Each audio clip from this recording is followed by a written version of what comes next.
高月，你个逆女！陛下广召天下贤才的皇榜，你也敢接？你想害死我们全家呀！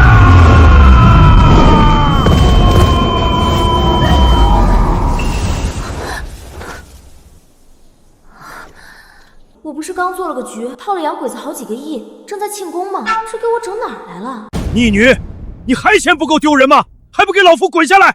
下来就下来，你给我等着！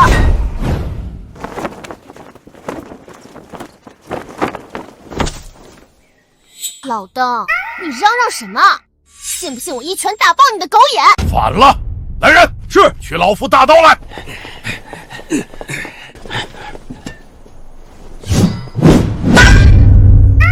家伙是真的，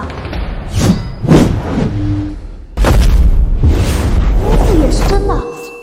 对啊，我刚才不也是不知道怎么就飞下来了？哎呀，这可是皇榜啊！这皇榜怎么会在这儿？快看，这就是我大前第一位女状元沈婉容，她就是有大前第一才子之称的宋青州。让开，都让开！青州，你赶紧告诉他们，我们俩才是天造地设的一对。你说，你赶紧说嘛！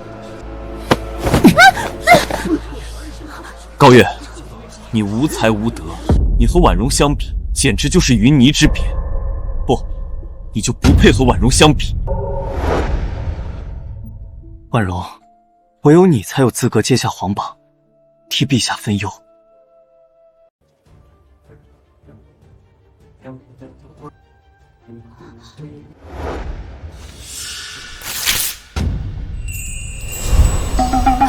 我真是穿越到了一个不仅为了男人争风吃醋，还为男人怒揭皇榜的花痴傻女身上。到临头都不知道躲，有你何用？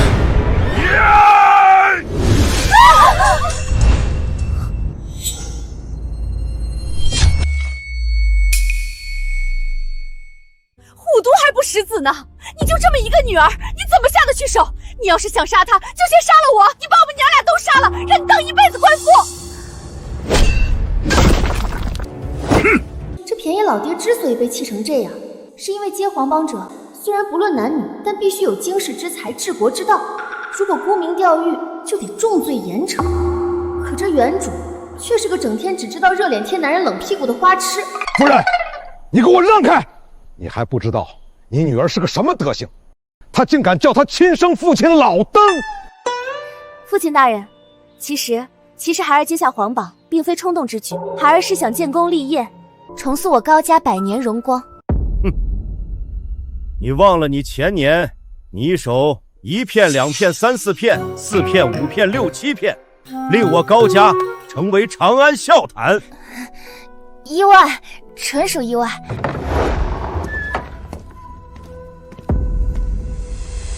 高伯父，青州不请自来，叨扰了。渣男出场了！是青州啊，你和月儿自幼定亲，我们一家人不说两家话，何必如此客气？青州此行是来退婚的。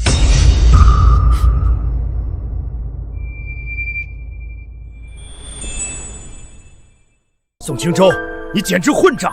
你与我家女儿乃是从小定的娃娃亲，如今大婚在即，岂能说退就退？你宋家此举，我定国公府脸面何在？伯父，令爱虽有美貌，但却无才无德，如今又私接皇榜，闯下大祸，实在不堪为我宋家之父啊！你，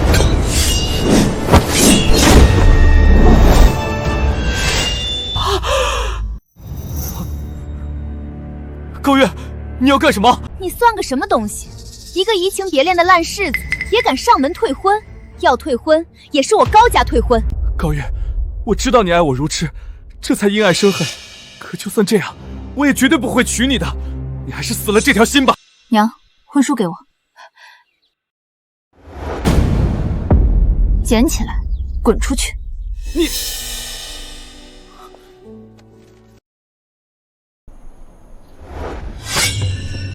元儿，你不是从小就喜欢他，恨不得天天跟他屁股后面吗？今天怎么就……以前我们高家鼎盛之时，他们宋家上赶着求亲，如今新帝登基，权力更迭，定国公府没落，他们又不顾两家交情，迫不及待的退婚。这样的人，我才不嫁呢！娘，我想通了，女人当以事业为重。从今天开始，我将以重塑高家100年荣光为己任。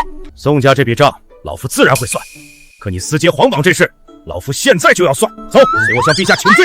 轻点儿，别拧坏了。就你还以重塑高家荣光为己任，别闯祸，别连累家人，你爹我就烧高香了。轻点，我能走。定国公这孙女儿，除了跟在宋家小子屁股后面转之外，什么也不会，还敢接皇榜。定国公府这次算是完了。微臣拜见陛下。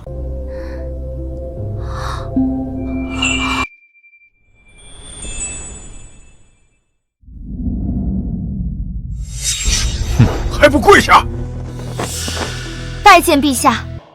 竟敢如此羞辱于我，我定要你获罪于朝堂。平身吧。启奏陛下，高月因误会臣与婉容，这才抢先一步私接皇榜，还请陛下恕罪。宋青州，你个又当又立的死渣男，明面是替我求情，实际却是给我扣藐视政权的帽子。朕不管缘由，接了皇榜，就得接受朕的考教。朕来问你，若是你亲手杀了仇人全家，看着仇家满地尸体，心头无比畅快之时，却发现屋内还有一个孩子，你当如何？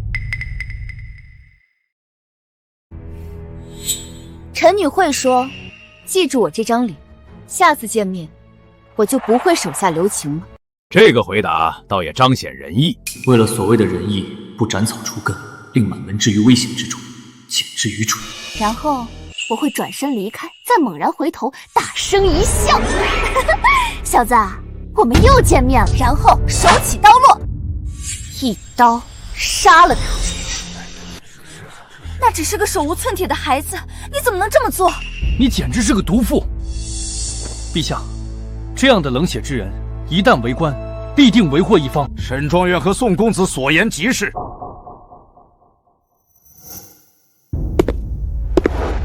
我大前男儿的刀，只斩敌寇，不杀老幼，连一个小孩都不放过，简直残暴。陛下，高月生性如此残暴，还请陛下责罚。朕为何要责罚？破路将军王忠，我爷爷的死对头啊！王老将军说的对，我的大刀确实不斩老幼，但我还有一把小刀啊。巧言如簧，也难掩你残暴本性。沈庄园高风亮节，但我高月只是一介弱女，做不到放过他，令家人在10几年的不安中度过。你怎知10几年后他会报仇？按陛下所设，那小男孩的爹当年要是懂得斩草要除根的道理，又哪来今日的灭门之祸？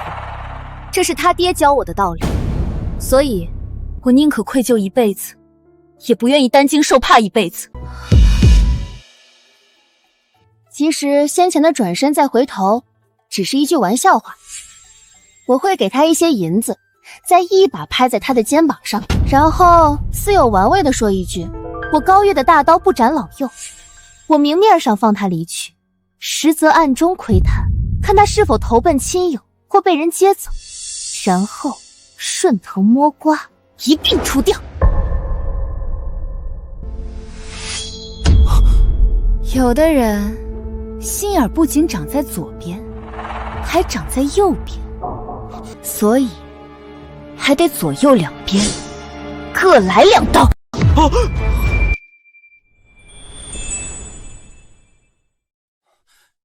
陛下，高家100年将门，却生出这么一个阴险歹毒之女，还请陛下从重责罚。我只是在讲斩草除根的道理而已，你为什么这么害怕？难道你和我高家有仇，害怕被我斩草除根？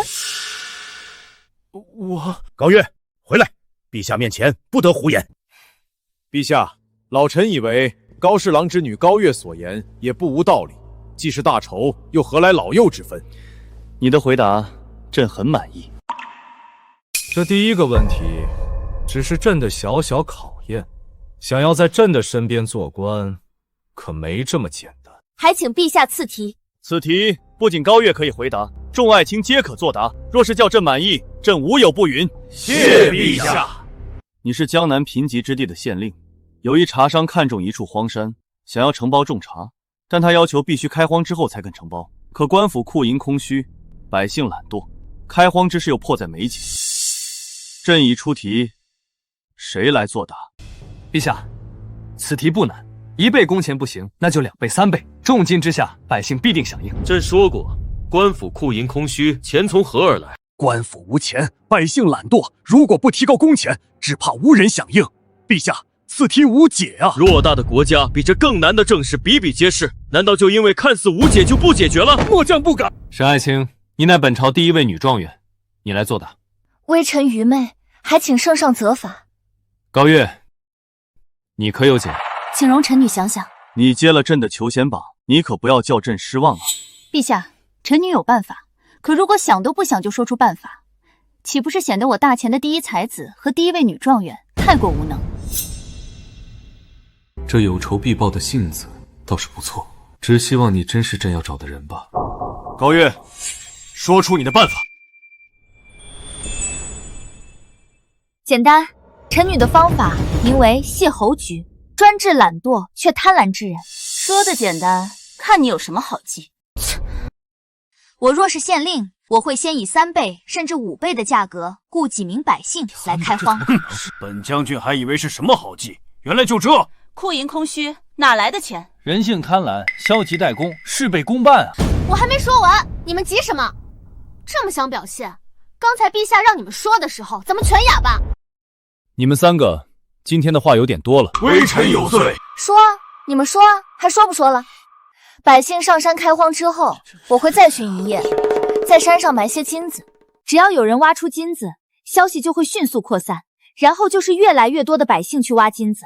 要不了多久，整座荒山就都会被他们开荒成功。库银空虚，哪来这么多金子？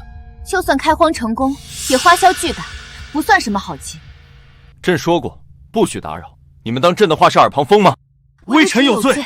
我不仅可以一文不花，还可以大赚一笔。那些所谓的金子，并不是真金，而是金箔裹铜的假金。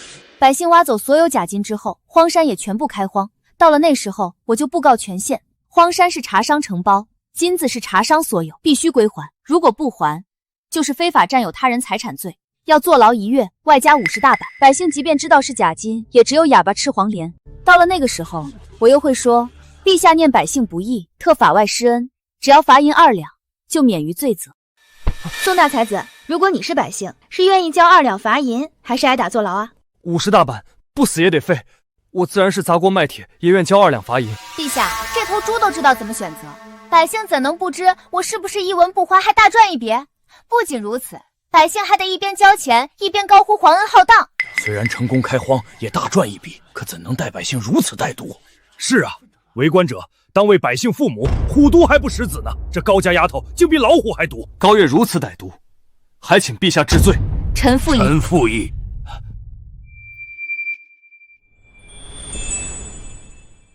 沈爱卿，据说你8岁作诗，12岁通读经义，文才惊人，如今又是状元及第，乃长安第一才女。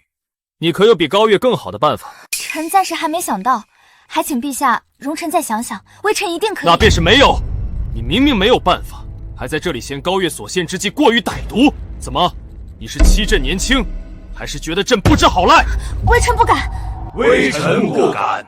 朕刚才出的题就是钱塘知府所奏。高月，你解决了一线难题，朕很满意。说说看，你要什么奖励？朕无有不允。那就先来几个大钱本土小奶狗吧。启禀陛下，临江城突发天灾，临江知府正在御书房求见。退场。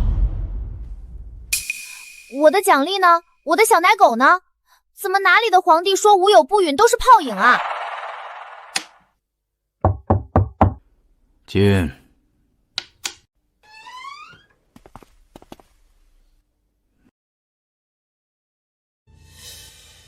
父亲，朝堂之事，想必你已听说了吧？你有没有觉得月儿这丫头和以前不一样了？坐吧。她以前是在藏拙，你真以为我高天龙的亲孙女儿是个只会跟在男人屁股后头转的女人？她的计谋虽毒，但有奇效，也契合乱世当用重点的道理。这丫头连我都骗了。骗你还不简单，老子服你大半辈子，你却还只是个3品侍郎。你什么你？当今陛下用人不拘泥于男女之别，月儿今后的成就一定比你强。行了，因为江宁天灾之事，陛下今晚必定召见你和宋家父子。切记，一定要带上月儿。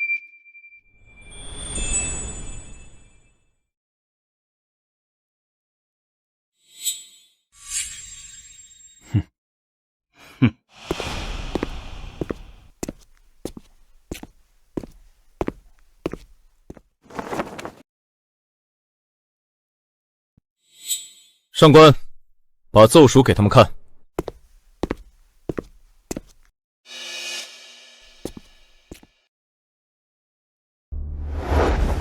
陛下，临江和清水两地突发水灾，粮商趁机哄抬粮价，这是在发国难财呀！陛下，朝廷必须立刻发文赈灾救济，否则恐生事端啊！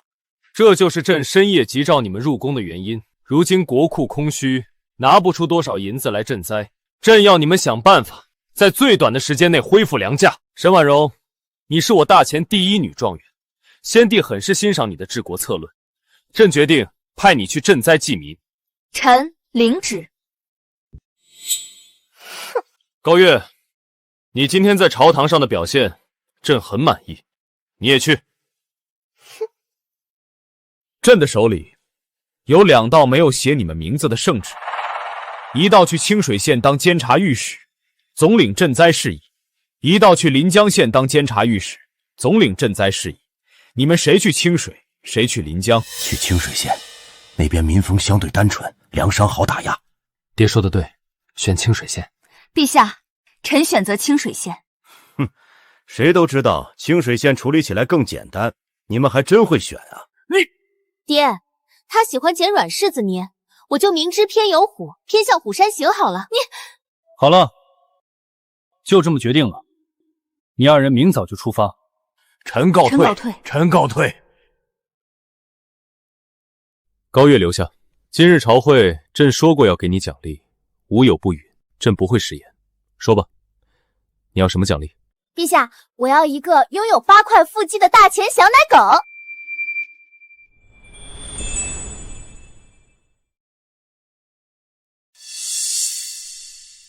大前小奶狗，8块腹肌。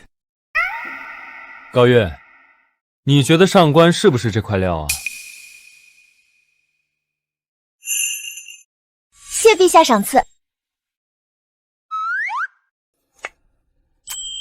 高御史，本官是人不是狗。哼，好了，你回去准备吧。明天一早，上官与你同行。谢陛下，陛下，拜拜。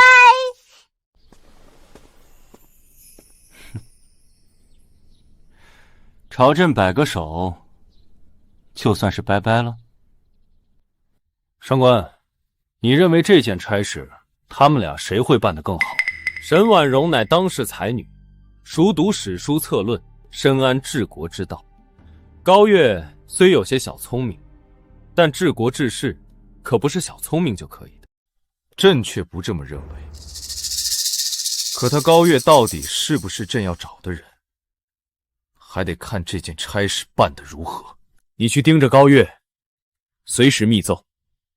还有，临江县的粮商根基稳固，不好对付，你务必保证他的安全。是，陛下。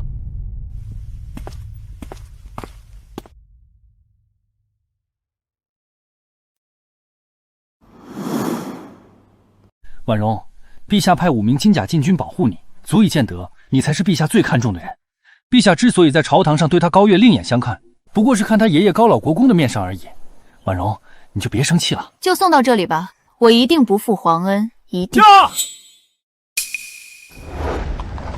拜见大统领！拜见大统领！拜见大统领！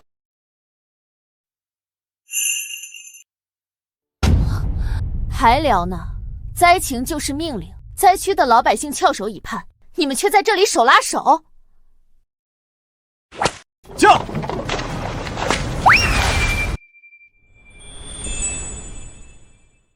你这就是典型的因爱生恨，你越是这样，我越讨厌你。婉容，他就是见不得我对你好，你不用和他一般见识。只要把这趟差事办好，陛下一定更加看重你。陛下派5名禁军保护我，却派自己的贴身卫士为他驾车，那可是禁军统领2品大官啊！你给我等着，我一定把这差事办得比你出色。我一定要让陛下知道，他看走了眼。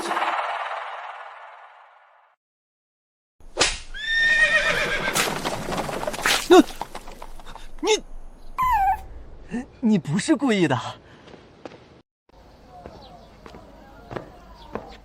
朝廷派来的监察御史怎么还不到啊？大人，您别着急啊。粮价飞涨，前赵、韩、林4大粮商全部阳奉阴违，把粮价从40文一斗涨到100文一斗，百姓民不聊生，本官如何不急？来了来了，御史大人到了。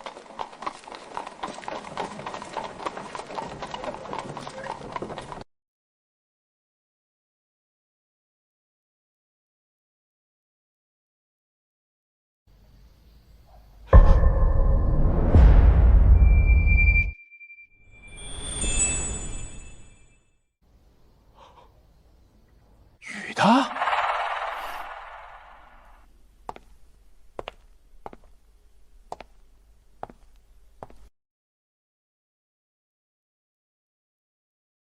本官乃御前侍卫统领，奉旨随侍新任临江县监察御史。从今日起，临江县大小事务皆由高月高小姐做主。临江县知县上前拜见御史。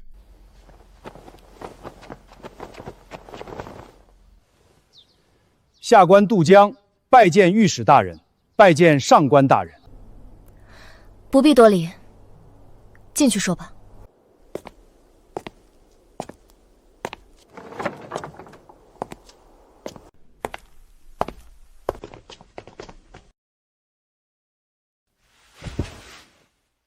说说吧，临江县灾情如何？临江连日暴雨，导致江水倒灌，良田尽毁，百姓颗粒无收。而城内粮商则趁机哄抬粮价，短短10日，粮价已从40文一斗飙升到100文一斗。若非本官开放官仓，只怕粮价还会暴涨。本县有多少百姓？本县共有百姓103872户。这么清楚，还不错，是个好官。下官惭愧，能力有限，无法救民于水火，还请高大人奏请朝廷赈灾。朝廷也没多少余粮，陛下也为此发愁呢。再说了，我们也不能什么事儿都找朝廷啊。如果出事就找朝廷的话，那朝廷要你们这些当官的干什么？大人，可有良策？有啊。这第一步就是把官仓关掉。大人何故打趣下官？眼下开放官仓，粮价还难以遏制。一旦关仓，粮价必定暴涨，百姓如何能买得起啊？杜大人，本官不是来跟你解释的，这是命令，必须执行。还有，请4大粮商到府衙一叙，就在今晚。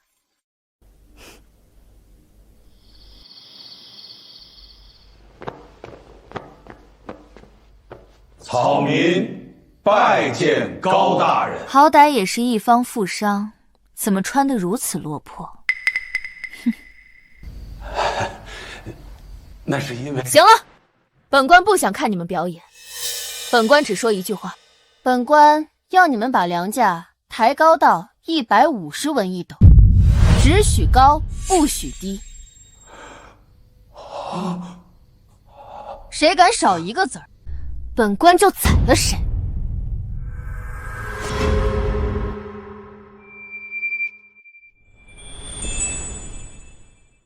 什么？150文一斗？谁让你插话的？给我闭嘴！你也不许说话。大人，您说的是真的？大人莫不是拿我等看耍吧？本官虽是女子，却是陛下亲封的钦差御史，怎会言而无信？本官再强调一遍，谁敢把粮价定在150文一斗以下，本官就杀他全家。好，就按御史大人的吩咐办。对了，这县衙年久失修，临江的河堤也早已破旧不堪。本官让你们赚这么多，总得给本官分运一些，补贴公用吧。高大人所言极是，我林家愿出3万两，全力支持县衙修缮与河堤加固。我钱家也出3万两，我赵家愿出2万两，我韩家也出2万两。好，那本官就先替县衙上下官吏以及河堤两岸的百姓谢过4位家主了。废话少说，回去准备银两吧。明天一早，若让本官看到哪家粮店敢卖低价，本官就亲自去你们家里索命。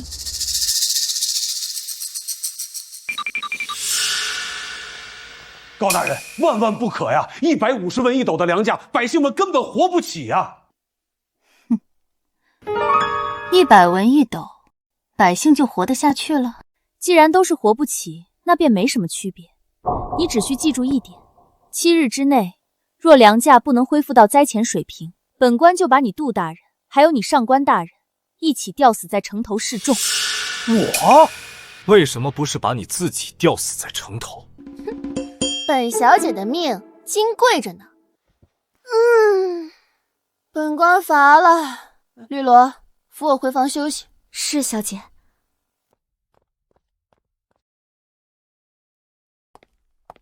上官大人，此事非同小可，还请您速速向陛下奏明此事啊！临行之前，陛下有令，本官只负责保护高大人的安全，临江县大小事务皆由高大人全权处置，本官不便干涉。你怎能如此不管不顾？来人啊！杜大人，那位高大人到底说了什么，让您如此动气？什么高大人，分明就是个胡作非为的官家大小姐！取我笔墨来，本官要连夜拟写奏书，800里加急弹劾此僚。报！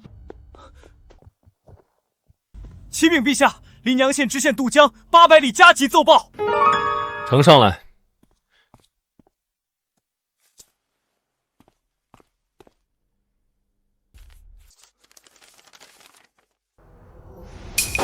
大胆！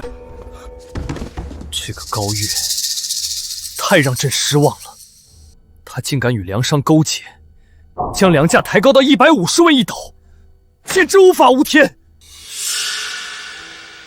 不对，虽然满朝文武都说高月计谋狠辣，但也绝非庸才。他这么做，难道是另有深意？报！启禀陛下，上官统领密奏。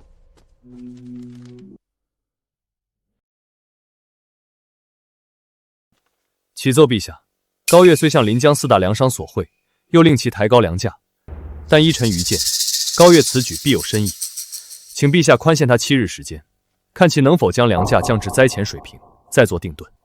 好，朕便信他一次，给他7日时间。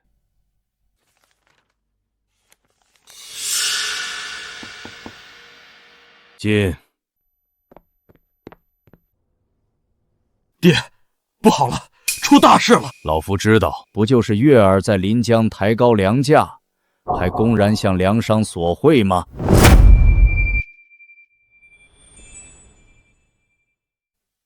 爹，您怎么知道这事儿的？老夫虽已卸任朝堂，但终究还是大前的定国公。老夫想知道的是，难道还需要你来传达？要是什么事儿都等你禀报，黄花菜都凉透了。哼！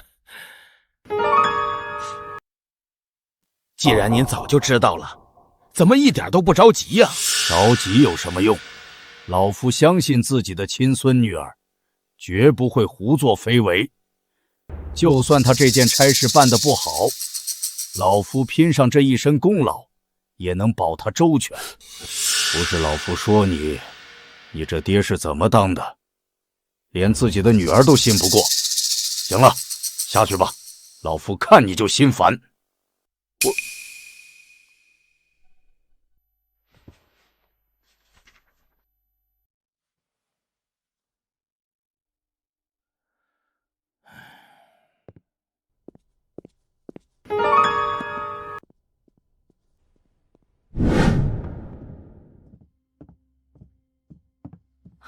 爹，是不是婉容从清水县传回来什么好消息了？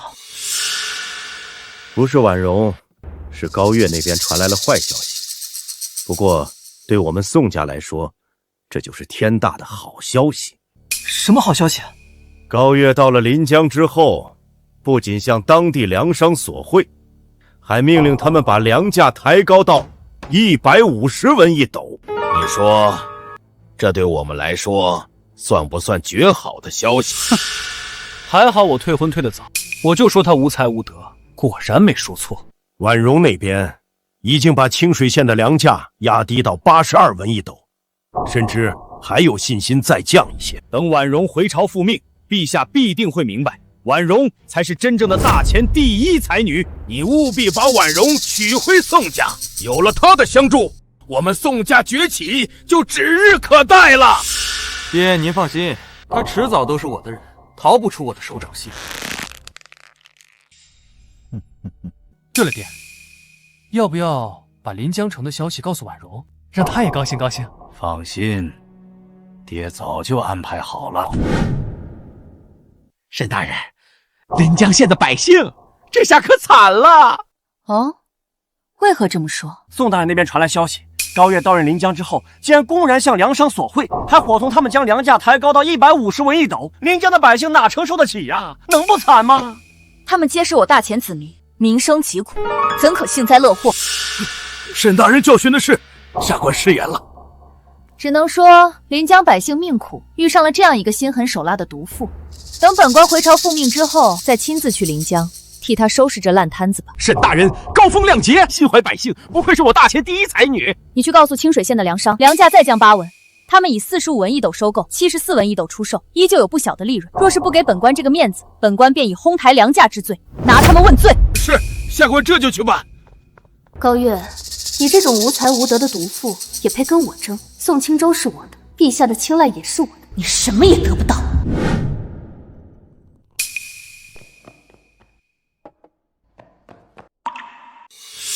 高大人，不好了！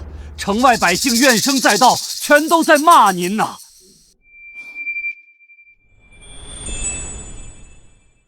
高大人，都这时候了，您怎么还能笑得出口？意料之中，小场面，不慌。对了，杜大人，临江县最高的地方是哪里？高大人，眼下百姓怨声载道，您还有心思去欣赏风景？当然有。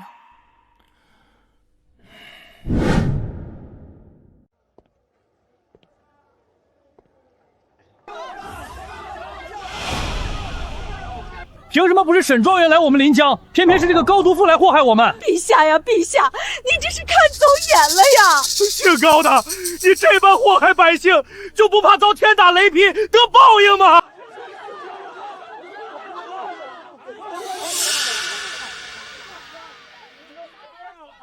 你特意带我们上来，就是为了听这些百姓骂你？这些刁民懂什么？他们根本不懂我家小姐的良苦用心，我懒得和他们计较。你们看那里，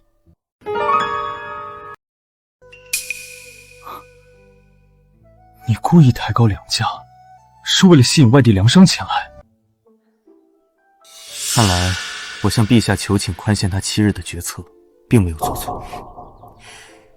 你这人虽然冷冰冰的，但却不傻，别老是一张冰块脸，给本官笑一个。本官乃2品禁军统领，职责是护卫陛下与大人安全，并非供人取乐的男花魁。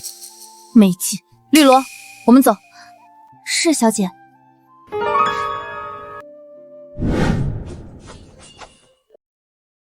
啊，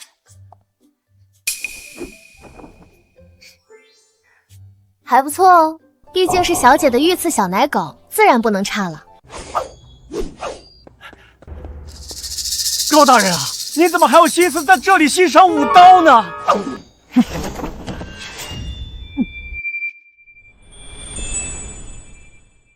上官大人，下官没惹您吧？给本官记住，本官武刀是陈练，不是供人消遣心神。下官口误，还请上官大人恕罪。倒是一匹脱缰的傲娇小野马，有点意思。高大人，都这时候了，您就别光顾着欣赏点评上官大人了。身为朝廷命官，行事却如此慌张，一点都不稳妥，连我爹都比不上。难怪你40、50岁了，还只是个7品知县。我要是你爹，我非打死你这个目无尊长的逆女不可。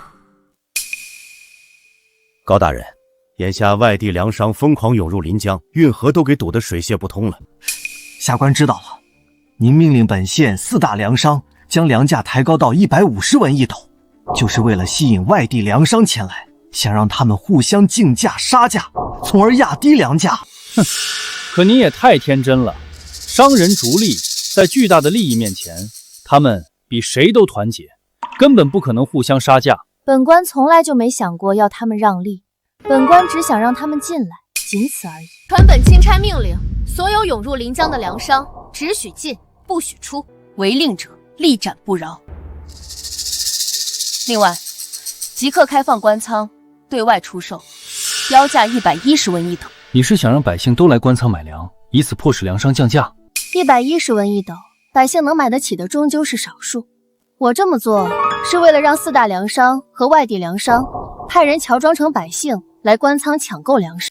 可高大人，官仓的存粮本就不多，根本经不起这样的抢购啊！你今晚就派人用空粮袋去城外挖泥沙，装满后封好，白天则在官道上安排人手，装作朝廷的赈灾粮，源源不断运进县衙的样子，务必做得逼真。然后你再用之前从4大粮商那里收来的银两，去他们的粮店买粮食，再以90文一斗的价格在官仓对外出售。高大人高见，杜某万分佩服。杜某为之前的不敬与质疑，向高大人赔罪。我就不信了，他们还能眼睁睁看着自己的粮食全部烂在这临江城里。看来这高月还真是陛下一直在找的那个人。完了！杜大人，你又怎么了？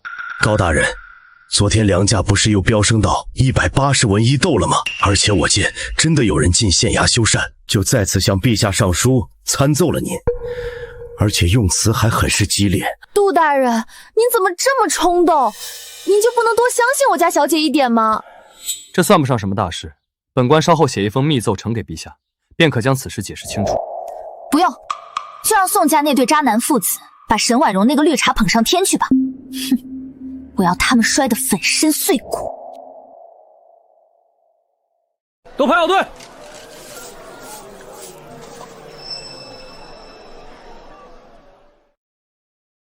老板，我们还要继续降价吗？再降下去，我们就要亏本了。不对呀，之前不是说临江官仓的粮食库存不多了吗？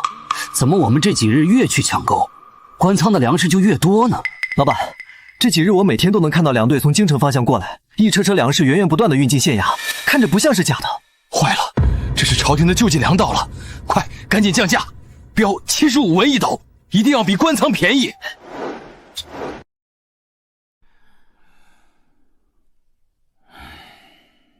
林老，那些外地粮商根本不听我们招呼，现在已经把粮价降到45文一斗了。何止啊，甚至还有些外地粮商标价43文一斗，照这个势头下去，极有可能降到灾前的40文一斗啊！我们的粮食再卖不出去，就要全部烂在手里了。林老，您一直是我们4大家的主心骨，事到如今，您赶紧拿个主意，救救我们啊！这个高月实在是太狠毒了。他先是引诱我们抬高粮价，借此吸引外地粮商蜂拥而来，然后再关门打狗，断我们的后路，简直就是个毒妇。林老，话可不能这么说，我们可不是狗啊！你，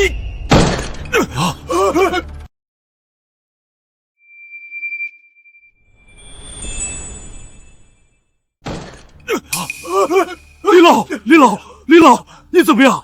事到如今，我们4大家必须团结一心，绝对不能降价出售。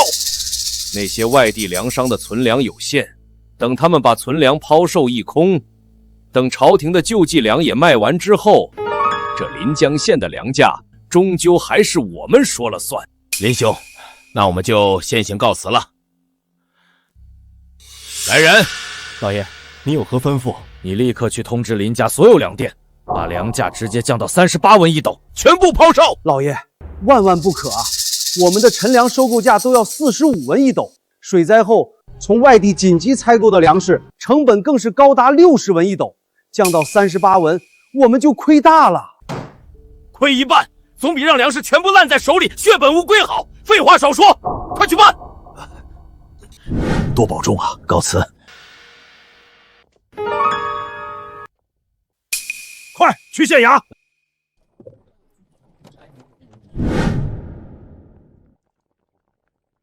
高大人，饶命啊！高大人，求您饶命啊！高大人，高大人，求您饶了我钱家吧！求您开恩啊！哟，钱家主，这次倒是穿的老实。高大人恕罪，之前是钱某有眼不识泰山，也是被林家主那老贼蒙蔽，一时糊涂，才跟着他一起蒙蔽大人。求您大人有大量，放过小人吧。30文一斗，想要本官不找你钱家算账也行。你带头把粮价降到30文一斗，带动所有粮商跟进。啊，30文一斗，这比灾前的40文一斗还要便宜啊！高大人，您这是要我钱家的命啊！高大人，饶命啊！求您高抬贵手，再涨几文吧。谷贱伤农的道理，本官自然明白。眼下不过是灾后重建，需要一个过渡过程，等百姓恢复生产，日子不再困难。县衙一纸文书，自然会把粮价恢复到40文一斗的正常水平。怎么，钱家主不愿意为临江的百姓奉献这么一点点？这哪里是一点点，这分明是要剥我钱家一层皮呀！可转念一想，剥一层皮也总比因发国难财被下狱杀头好。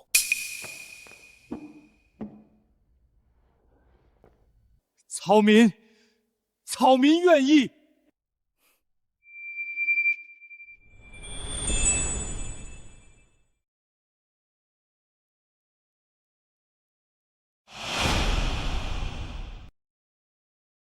我有眼不识泰山啊！之前竟然骂高大人是毒妇，我有罪，我该打，我该打！高大人确实狠，可他的狠全用在了那些发国难财的奸商身上，对我们百姓却是实打实的好啊！陛下，你慧眼识英雄啊！高大小姐一心为民，是我们大钱的真国士，是我们百姓的救星啊！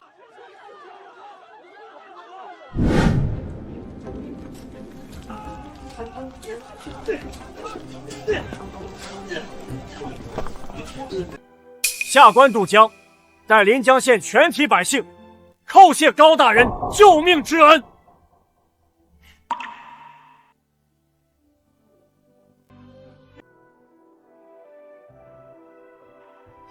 杜大人请起，不必多礼。本官看得出来，杜大人也是个好官。之前都是误会，我不怪你。下官虽然不如高大人聪慧多才，但往后必定以大人为榜样，一心为民，绝不辜负百姓与陛下的信任。临江的事差不多了，收拾东西，我们回长安。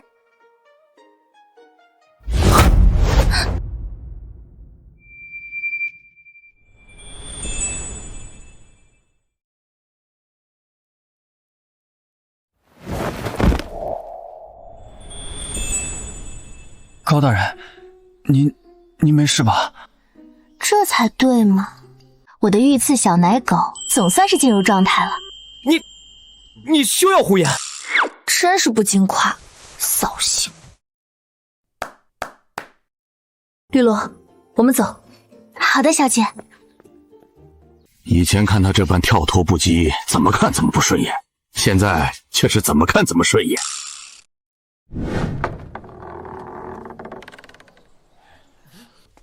高大人，请。这是你们安排的？绝对不是我们安排的，是百姓得知高大人今早要回长安，自发前来送行的。高大人，百姓们为了能见您一面，有的天不亮就来这里等候了，您还是和他们说几句话吧。好啊，我这就把他们赶走，免得挡了我的路。赶走？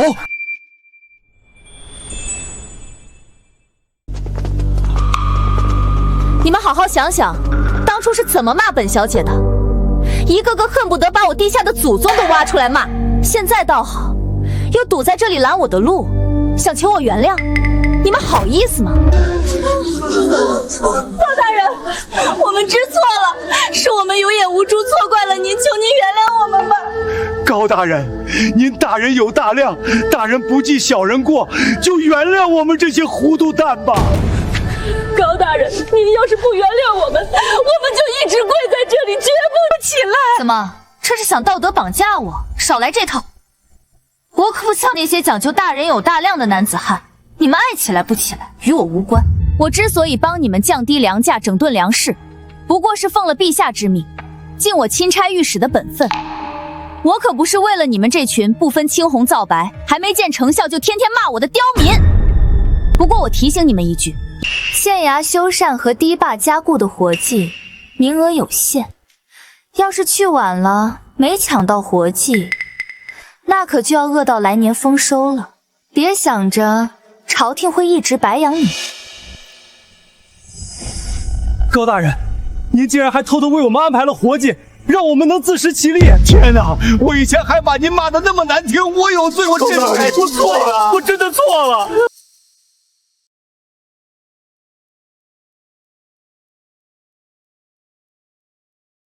小妹妹，告诉姐姐，你以前骂过我没有啊？没有，我妈说姐姐是好人，不让我骂姐姐。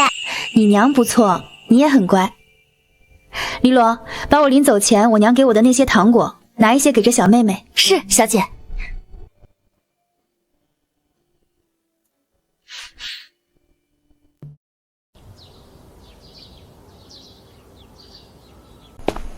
上官大人，等等。杜大人还有何事？这是什么？这是送给高大人的礼物。杜大人可知，朝中早已有人觊觎高大人，见不得他立下功劳，得到陛下信任。你这般明目张胆准备礼物，岂不是给人留下把柄？上官大人放心，这只是一件普通的女款披风，不值什么钱，还请上官大人一定收下，带回长安。关键时刻，或许能为高大人在朝堂之上遮一点风，挡一点雨。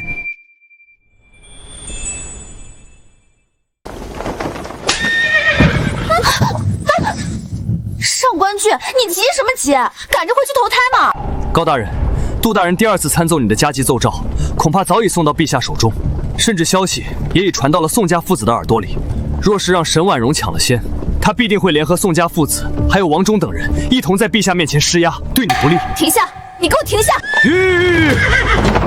你就一点都不着急吗？不着急，我们正好一边走马一边观花，好好歇歇。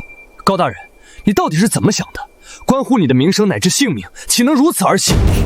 急什么？让子弹再飞一会儿吧。子弹？什么是子弹？跟你说了你也不懂，懒得和你解释，你听我的就行。你给我记住了，在没踏进长安城门之前，你依然是我的御赐小奶狗，依然得听我这个钦差御史的吩咐。不对，不管什么时候，你永远都是我的御赐小奶狗。你随你。小姐，这样慢下来确实不颠了，可我们回去晚了，真的没关系吗？怕什么？反正是公费出差，难得出来一趟，我们必须吃遍沿途美食，看遍沿途风景，养足精神，再回去收拾那些渣男和绿茶。小姐，你说的绿茶指的是人吗？是人也不是人吧？沈状元真是厉害，短短7日时间就将清水县的粮价从100文一斗降至74文一斗，真是大才呀！而且沈状元全程没动用什么强硬手段，既稳住了粮食，又没失了朝廷脸面，不愧是我大前第一女状元。张大人过誉了，刘大人也过誉了，这都是下官分内之事，不值一提。高月，这一次我看你还怎么和我争！我要让你彻底跌进泥潭，永无翻身之日。陛下驾到！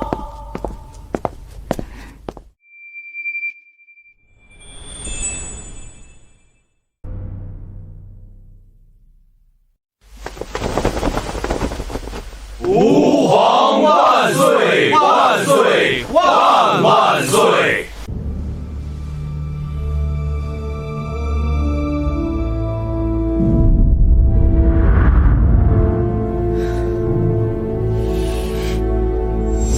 启奏陛下，御史高岳到任临江后，公然向当地粮商索贿，勾结粮商哄抬粮价，致使临江百姓民不聊生，怨声载道，还请陛下明鉴，严惩高岳。高岳，7日期限已然过去，你却迟迟未归，还闹出这般事端，真是太让朕失望了。众爱卿平身。谢陛下。启奏陛下，沈庄远奉旨前往清水县赈灾，仅用7日时间，便将当地粮价从100文一斗降至74文一斗，更不负陛下重托。老夫送礼，斗胆请陛下封赏监察御史沈婉农，以表彰其功绩。陛下，商人重利，趁灾荒发国难财，本是常事，难以管控。但沈状元仅凭一己之力，7日之内便稳定清水县粮食，安抚百姓，此等才干与手段，令人叹服。末将也斗胆请陛下立沈状元为天下官员典范，号召各地官员向其学习。臣附议。高岳呀，高岳，你到底在干什么？怎么还不回长安？再晚就来不及了。高岳到底有什么好的？陛下为何始终对他念念不忘？我才是那个配站在陛下身边、附着陛下的人啊！陛下，清水县与临江县相距不过几十里地，沈状元已然办完差事，如期回朝复命。想来高岳也应该快回来了吧？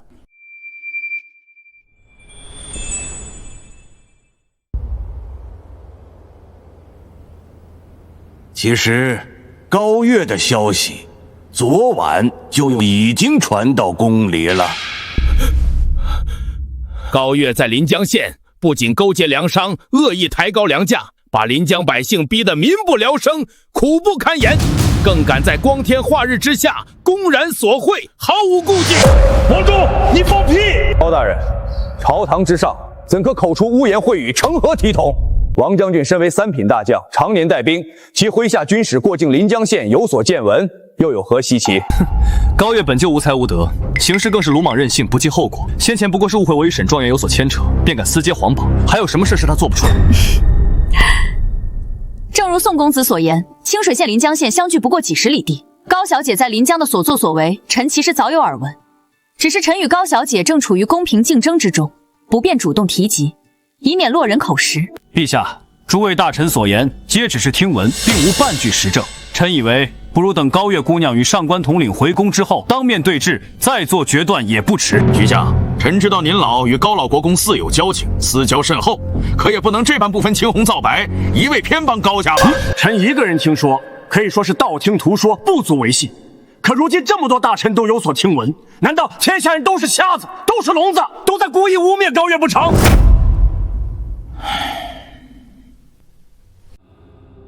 高岳，你要是再不回来，朕也帮不了你。定国公高天龙到！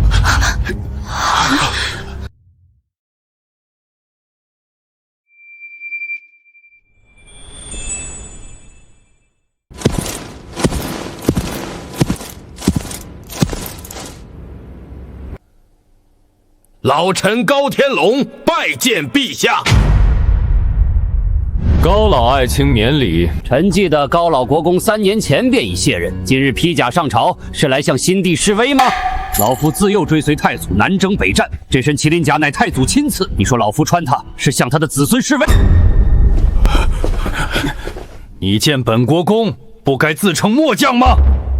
是，末将见过高老国公。根据本朝礼制，卸任勋贵未经召见，不得入朝。礼部尚书，若你非要讲理智，本国公便请出太祖所赐刻有如朕亲临，可先斩后奏的大刀，与你理论。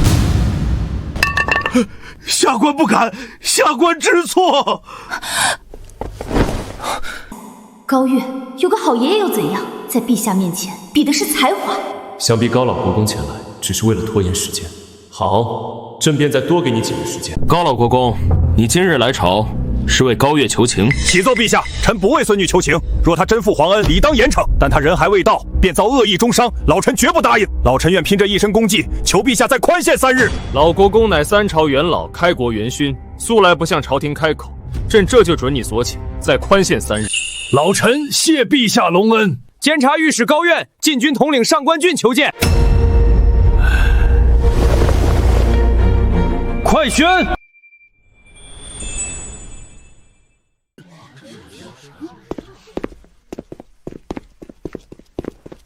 臣。爷爷，好帅啊！简直帅得我想当场为您吟诗一首。您这是要出山当元帅吗？要打谁，我给您当军师，保证把对面元帅坑得哭着来求您。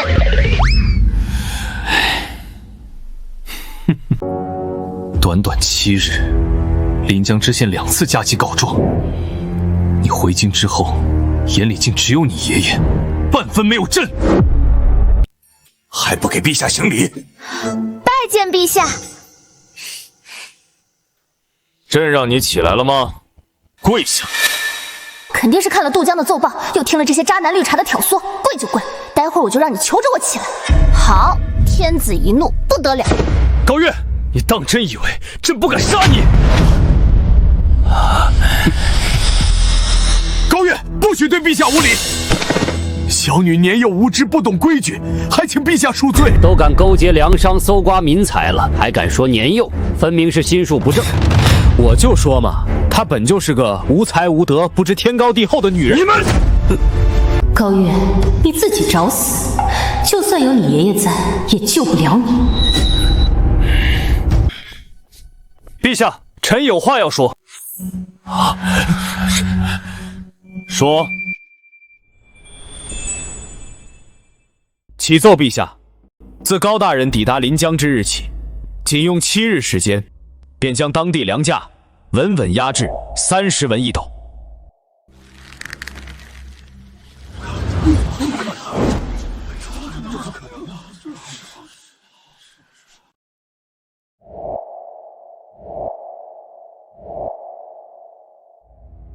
既然如此，那临江知县杜江为何要2次加急参奏高月，说他勾结粮商搜刮民财？什么？陛下早就收到临江知县的加急参奏了，那陛下为何？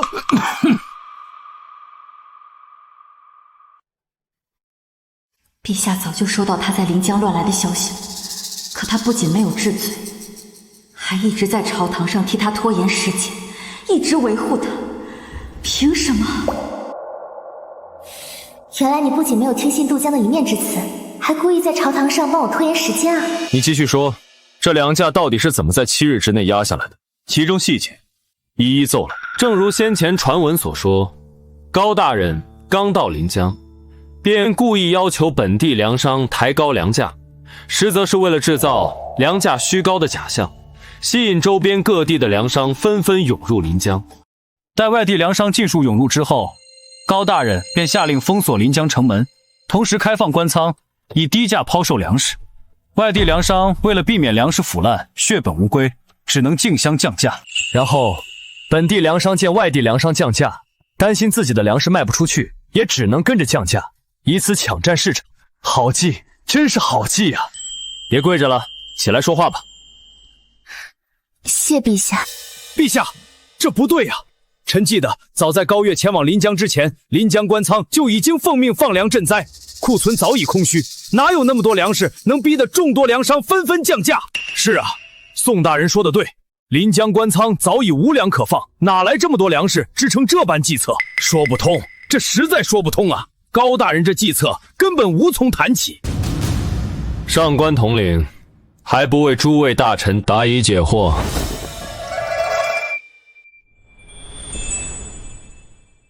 首先，高大人连夜命人用粮袋状填满泥沙，待到白日便装作朝廷运粮队，在临江县衙门口公开卸货，故意制造官粮充足的假象。其次，我们每一次下调官粮价格，放出的官粮大多被粮商抢购一空，而高大人则用卖粮所得的钱收购粮商们再次降价后抛售的粮食，循环往复。原来如此，竟是这般妙计。这便是民间所说的空手套白狼啊！4两拨千斤，妙不可言。老高，不愧是你的亲孙女儿，竟能把行军打仗的兵法活用到商战之上，厉害！许相过誉了。别跪着了，起来说话。不急，还有人没发难呢。陛下，30文1斗的粮价远低于市场价40文1斗。虽说此举有利于安抚灾民、稳定民心，可长久这般下去，粮价过低，农户无利可图，日后便无人愿意种地了呀。王将军，古奸商农的道理，高大人怎会不知？他此举只是为了暂用奸商之财，扶持灾民渡过难关而已。待到来年秋收，粮食丰收，朝廷只需一纸文书，恢复正常粮价，一切便可恢复如初。那他在临江公然索贿呢？高大人在临江所收的银两，1文钱都没有揣进自己的衣兜，而是全部用来修缮临江县衙的破损房屋，以及加固濒临决堤的河堤。陛下，返程途中，臣也曾问过高大人，为何不直接将这笔银两用来赈济灾民，反而要耗费心力修缮县衙？高大人说，不能让灾民长期依赖朝廷赈济，不劳而获，要让他们靠自己的双手赚钱生活，用劳作换取粮食与银两，这便是所谓的以工代赈。好一个以工代赈，既解了当下的灾民之困，又能让百姓自食其力。高爱卿，你果然没让朕失望，看来宋公子所言不实啊。高爱卿并非胡乱接朕的皇榜。高爱卿，快平身，接受朕的封赏。不急，陛下，臣还有一笔账没和陛下算呢。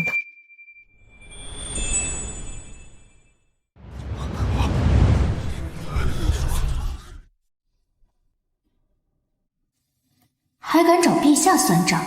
高月，你也太看得起自己了。今日就算有你爷爷护着，你也难逃责罚。陛下，高月此举大逆不道，对陛下大不敬，目无君上，还请陛下严惩，以正朝纲。高月，你仗着赈灾有功，便敢如此放肆，公然对陛下不敬，简直罪大恶极，罪该万死！陛下，小女年幼无知，不懂君臣礼数，一时糊涂才口出狂言，还请陛下念在她赈灾有功，饶她一次。高月，你好大的胆子，还不速速向陛下认罪求饶！高老国公，太祖高皇帝临终前曾赐你对大前后世君王免贵之权，先皇尚且不敢抗旨，朕怎敢有违？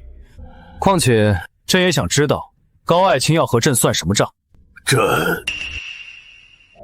月儿，爷爷应该相信你，就像相信你在临江赈灾绝不会胡来一样，相信你自有分寸。可你又怎能当着满朝文武的面，公然说要找陛下算账？这可是大不敬之罪呀！接下来，朕要和高月算账，你们谁敢多说一个字，死！我就不信了，你这般放肆，今日还能活着走出这皇宫大殿？高月，现在殿内只有你我2人可以说话，说说看，你要和朕算什么账？谢陛下。你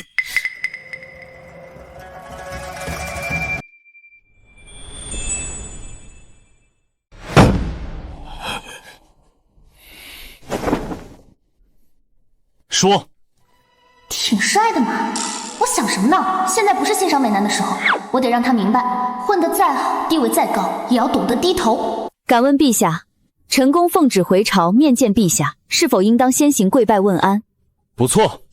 那我再次请问陛下，若臣公并无过错，身为皇帝，是否应当让臣公平身，不可无故折辱？这个高月闹了这么久，原来是要和朕算无辜让他长跪的这笔账。你说的不错，可你就没有错了吗？临江知县2次动用800里加急参奏于你，指控你勾结粮商搜刮民财。要不是朕对你仍然抱有期待，念你或有隐情，朕早就一道圣旨赐死你了。果然，哪里的皇帝都一样，明明理亏，却偏偏知错不认错。不过，我今天非要让你认下这个错不可。古语有云，用人不疑，疑人不用。陛下既然派我前往临江赈灾，且说好以7日为限，就应当安心等待7日，看最终结果再做定论。可陛下仅凭临江知县的一面之词，便心生怀疑，这难道不是怀疑自己的眼光？说的直白一点，就是陛下对自己不够自信。我还没说完呢，陛下最终没有下旨赐死我，仅凭这一点，就说明陛下还不算昏君，还能明辨是非，留有分寸。陛下能忍到这个时候，也算是奇迹了。可你高月再能言善辩，也绝对不能再创奇迹。还好我当初果断退婚，不然娶了这么一个目无君上的女人，岂不是要连累我宋家？陛下竟然能忍他到这个地步，凭什么？他不过是仗着有几分小聪明，凭什么能得到陛下的这般纵容？完了，月儿这是真的把陛下惹急了。有点意思，这般直言不讳，步步紧逼，倒是有几分置之死地而后生的意思。臣在这里先拜谢陛下，没有仅凭临江知县的一面之词，便赐死臣。好了，我们继续算账。你还要算什么账？算账就得一笔一笔算清楚。陛下没有仅凭参奏就杀我，我刚才拜谢皇恩，就算是平了这第一笔账，接下来就该算第二笔账，难道不是吗？你有点意思，竟敢这么跟朕叫板，今天朕就陪你算到底。你继续说。陛下既然已经决定为我压下临江知县的参奏，就等于决定要等我回京再说。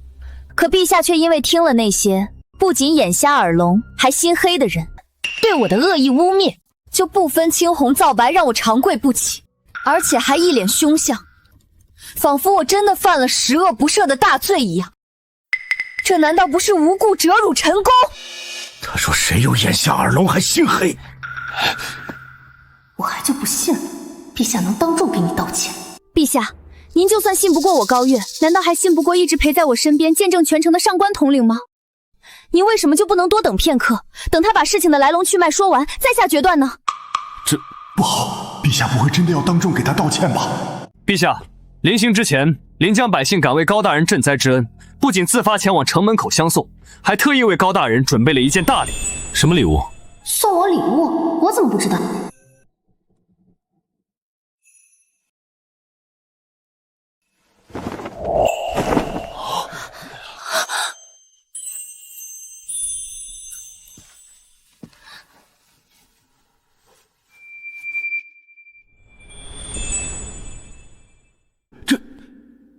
这是万民披风。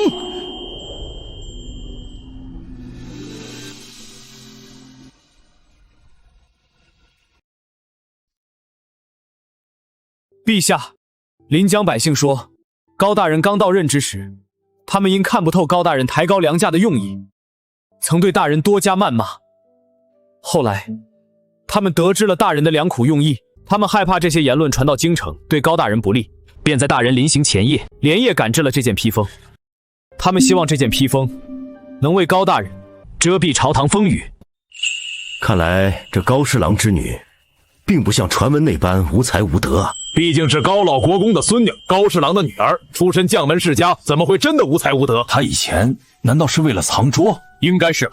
这件有上官统领亲自作保，承载着临江百姓心意的万民披风，就是最好的证明。看来你就是朕一直在找的人。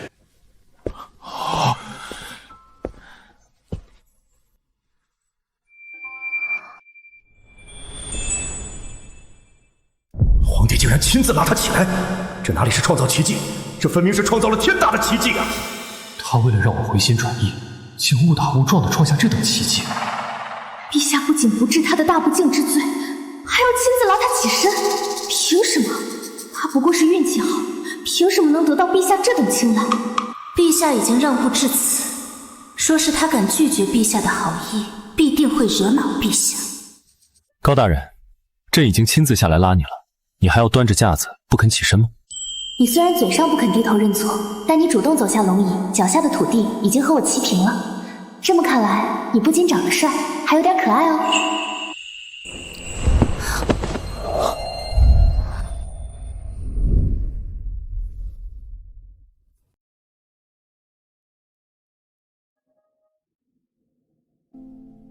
陛下，低头，皇冠会掉吗？什么意思？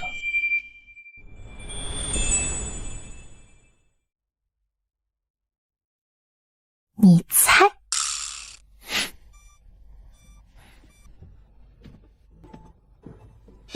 陛下竟然亲手拉他起来，甚至还和他那般亲近，他凭什么呀？高月，我万万没想到，你为了引起我的关注，竟然敢冒险调戏陛下。可即便你做到如此地步，我也绝不会喜欢你。陛下对高月的态度，可不仅仅只是欣赏人才那么简单，这般纵容，怕是对宋家不利呀。陛下这是什么意思？一会儿拉他起来，一会儿又甩脸子，我怎么看不懂呢？破卢将军，你也就只会带兵去破奴了。嘿，你个！诸位，临江清水2县的赈灾现已结束。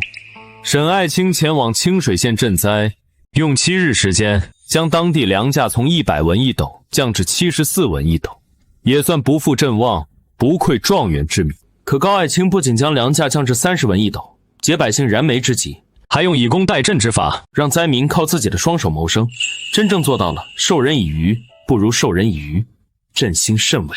朕决定封高侍郎之女高月为中书舍人。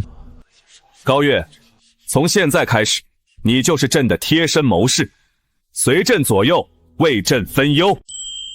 陛下，臣可以拒绝中书舍人这个位置吗？为何？启奏陛下，臣精通商道，想去户部为陛下分忧。户部侍郎高峰之女高月赈灾有功，现封为户部员外郎，仍保留监察御史之职。谢陛下。大前状元沈婉容聪慧过人，朕封你为中书舍人，随朕左右草拟文书，出谋划策。婉容，快谢恩啊！臣沈婉容谢陛下隆恩。退朝。这高冷帝王也有变收起小媳妇的时候，还别说，怪可爱的。给皇帝当小蜜的好事，让给你了，不用谢哦。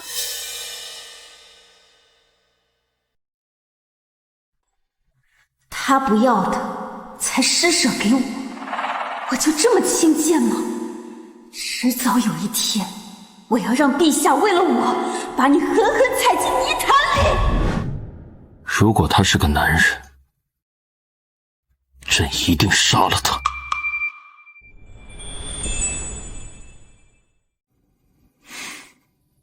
因为她是女子，所以你想纳了她，有何不可吗？陛下，臣以为您与高大人不合适。上官俊，不会说话的时候，你就不要多话。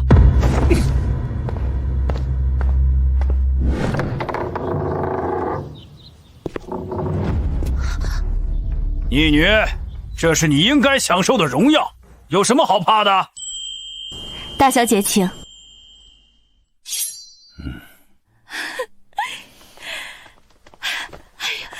我的好女儿可算出息了，以后在那些贵妇的茶话会上，我终于能扬眉吐气，好好炫耀我的女儿了。这个欢迎仪式是特意安排的，可母亲脸上的扬眉吐气，爷爷和父亲眼底的骄傲，还有下人们眼里的尊敬，却都不是演出来的。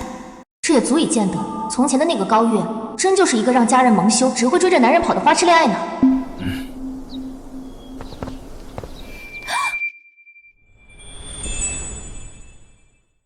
我高家向来赏罚分明。高月，你此次临江赈灾立功，在朝堂之上为高家扬眉吐气，让我高家上下从此都能昂首挺胸的出门，所以刚才的礼遇是你应得的。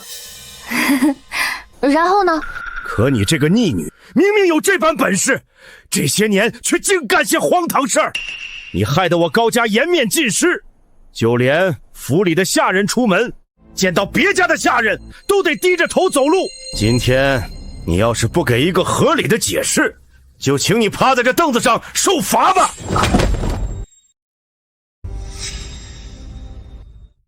看得出来，爷爷和母亲都没想真的收拾我，只是想借着今天之事让我给个合理的解释。也就只有你这个老登一门心思要跟我算旧账，真想给我来个所谓的赏罚分明。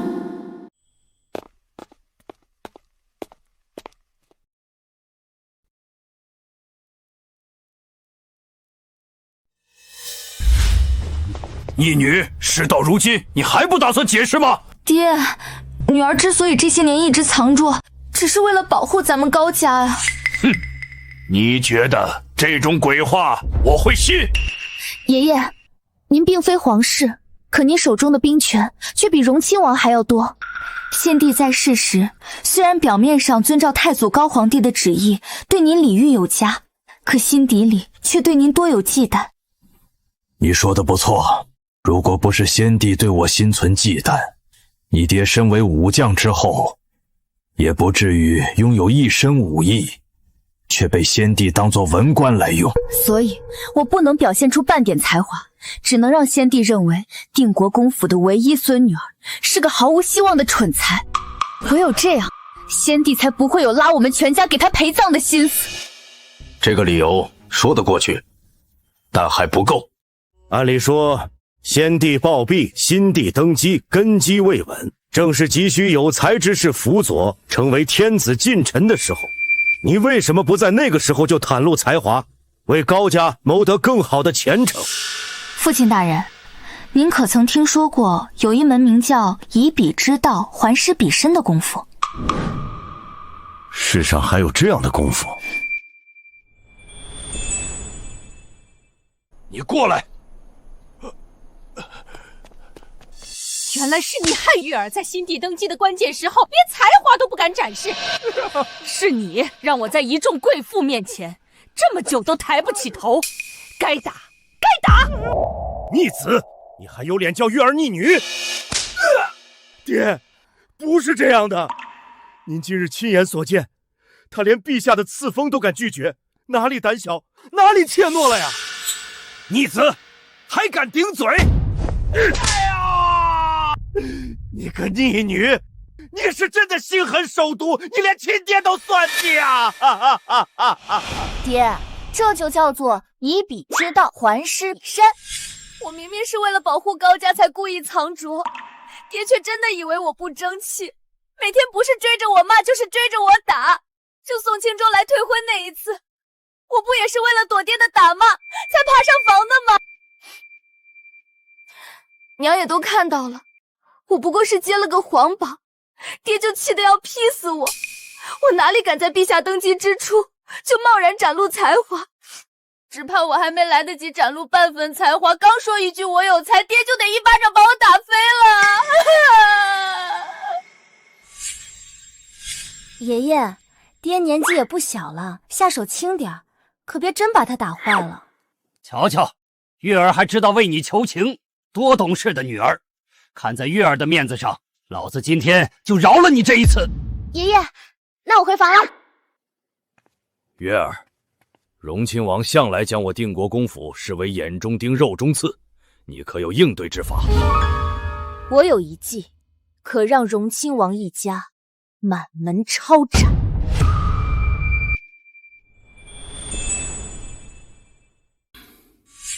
把这逆子扶下去歇息。今日月儿说的话，就当从没听过。不是，爹，您还真信他呀？就算陛下和荣亲王有矛盾，那也是陛下的亲叔叔。住口！下去。月儿，跟爷爷走。爷爷，喝茶。茶随时都能喝，不急。若是换做以前，爷爷也和你爹一样，断然不会相信你有本事能让荣亲王一家满门抄斩。爷爷的意思是，现在相信我啦？相信，但爷爷也想知道，你为何这么恨荣亲王？爷爷清楚，你的计谋虽狠，却从不无故害人，必定是荣亲王哪里招惹了你。爷爷，我当初之所以抢着去接皇榜，其实是荣亲王之子武成故意告诉我，宋清州要陪着沈婉容去接皇榜。武成以为我只是一个只会追着宋清州跑的花痴女，觉得只要我敢接皇榜，必定会惹得龙颜大怒。到了那时候，老夫就只能上殿为你求情，用手中的兵权换你平安。可他哪里能想到，我之前的一切全都是装出来的。既然他先不仁，那就怪不得我们不义。月儿，你放手去做，爷爷全力支持你。爷爷，现在可以喝茶了吗？好，喝茶。爷爷亲自给我的宝贝孙女儿斟茶。谢谢爷爷。进。爹，陛下急召我和月儿进宫。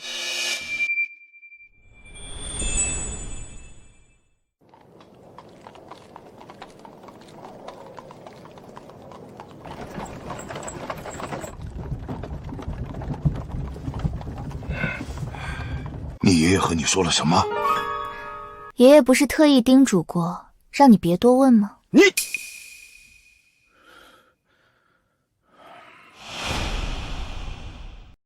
既然你爷爷都相信你，那爹就不问了。你放手去做，爹也全力支持你。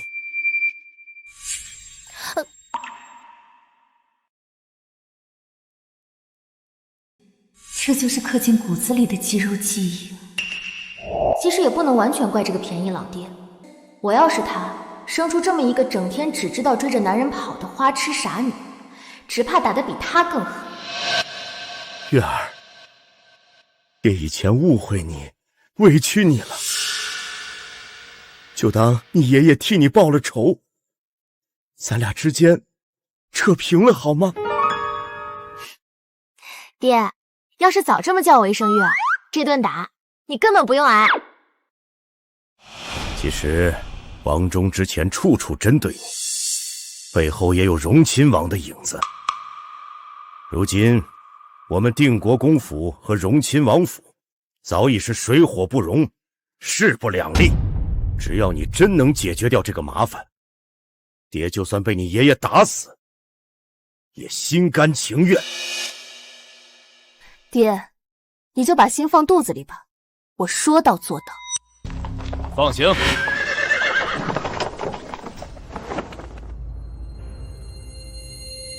本官乃是陛下亲封的中书舍人，速速放行。陛下有令，今夜除了高月高大人，任何人入宫都需步行进殿见驾，不得乘车。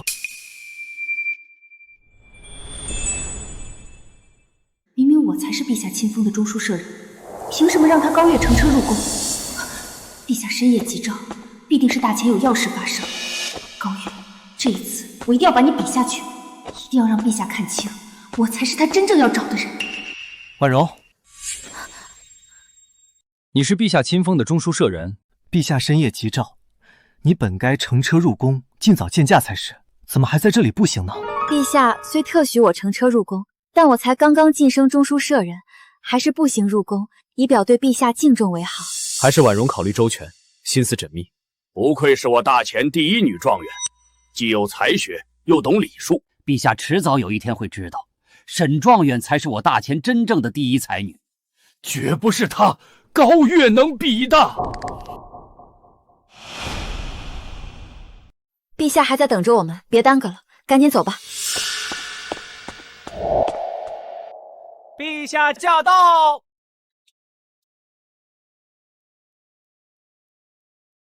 免礼，朕深夜急召你们前来，是有要事要与你们商议。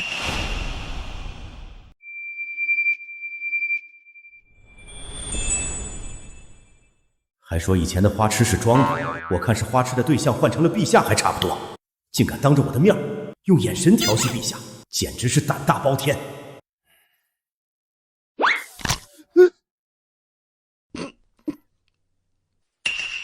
高爱卿，你这是怎么了？臣没事，只是出门时不小心摔了一跤，臣不劳陛下挂心，还是请陛下说说，深夜急召我父女二人入宫，有何要事吧？这是关中来的加急奏报，你们仔细看看。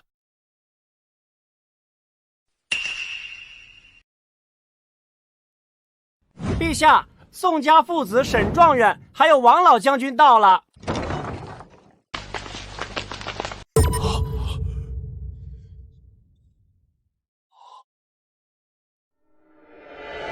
陛下深夜急召我们商议家国大事，你一个小小的6品员外郎，有什么资格来这里？这个问题，你不该问我。你高月乃朕特召，轮不到你智慧。把奏授给他们，也让他们看看关中的情况。还演上了？中书大人学识渊博，想必能有应对之法。我们等你高见哦。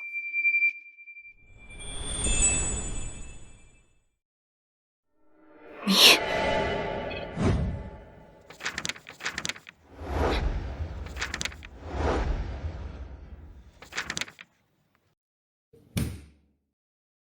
都把眉头皱着做什么？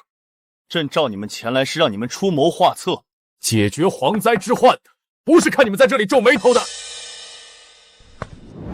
陛下息怒，自古蝗灾便难以防范，如今关中突发蝗灾，实乃天罚降临。为今之计，也只有尽快筹措粮草，运往关中，以备灾用。天罚？宋大人难道是说，这场蝗灾是上天对朕这个皇帝不满，特意降下的惩罚？老臣不敢。关中大地不仅是我大钱的粮产要地，更是数百万百姓的聚居之地。一旦蝗虫肆虐，粮食绝收，必定会民不聊生。你们若有良策，尽管说来，说错不罚，说对有赏。陛下，自古蝗灾都伴有灾民造反，所以老臣认为，除了征调粮草运往关中赈灾之外，还应立刻部署大军，如有灾民哗变，可及时镇压。陛下，眼下蝗虫尚未大举爆发，若此时直接派兵前往关中，只会引起灾民恐慌，反倒适得其反。更何况大军一动，所需粮饷数字巨大，与其如此，还不如全力筹措粮草赈灾。高爱卿说的对，事情还远没有到需要派兵镇压的地步。既然本将军的法子不行，那高大人倒是说说你有什么高见？本官目前尚未想到办法，但派兵镇压绝对是糊涂之举。你够了！朕叫你们来是商议对策的，不是让你们在这里吵架的。沈婉容，你是大前第一女状元，可有良策？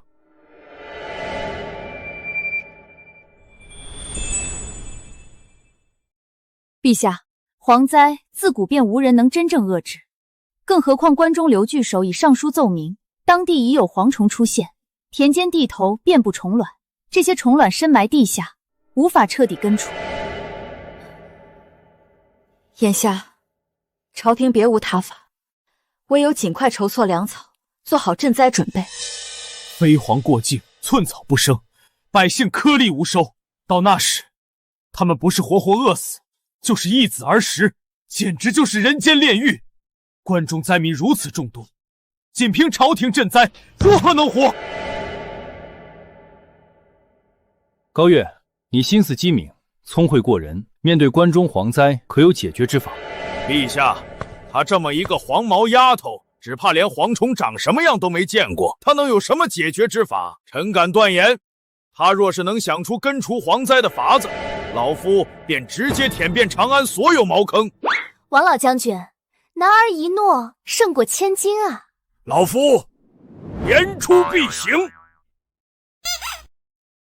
好，那我这个黄毛丫头就等着老将军言出必行。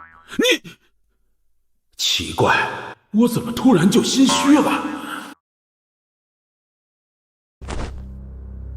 宋大才子，沈大状元，我可给你们机会，让你们先说了哦。陛下，臣有一计，可令关中所有蝗虫全军覆没。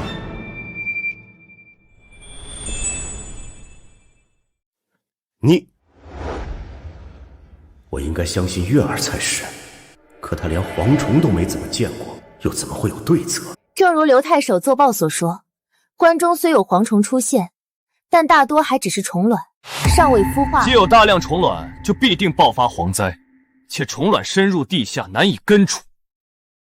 你到底懂不懂？刚才你为什么不语，偏要来打断我？你的礼貌呢？你的书都读到狗肚子里了，顶着大前第一才子的名头，不害臊吗？我好歹是6品员外郎，你一个空有才子名号，却连个官职都没有的人，是怎么混进来的？是老夫带他进来的。宋青州，目无尊卑，给朕滚出去！还愣着干什么？高月，没人打扰你了，快说出你的计谋。多谢陛下，臣定让关中蝗虫全军覆没。凭什么陛下如此偏爱于他？我倒要看看你能说出什么好办法来。陛下，臣有3计，3计齐出，必能让关中蝗虫全军覆没。这第1计便是抓。如何抓？详细说来。朝廷颁布圣旨，百姓只要田间地头抓到蝗虫，均可按一定比例兑换粮食。此旨一出，百姓以皇宫计策，主动换粮食，百姓必能积极响应，主动捕蝗。本将军还以为高大人能说出什么妙计，没想到竟如此可笑。你这黄毛丫头，怕是从没见过遮天蔽日的蝗灾吧？一处田地，蝗虫只需片刻功夫便能席卷一空。如今关中蝗灾虽未爆发，可田间蝗虫已不在少数，捕捉谈何容易？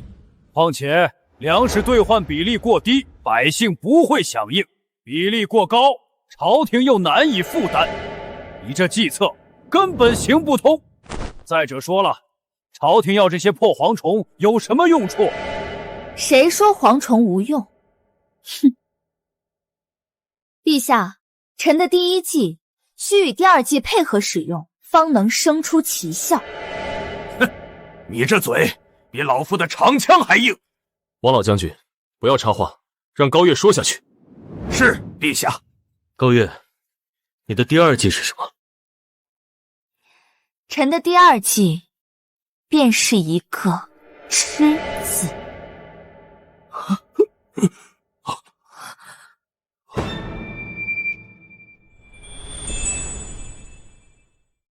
朝廷用粮食换蝗虫后，将收集的蝗虫烤制晒干，不仅能吃，还味如飞虾，十分美味。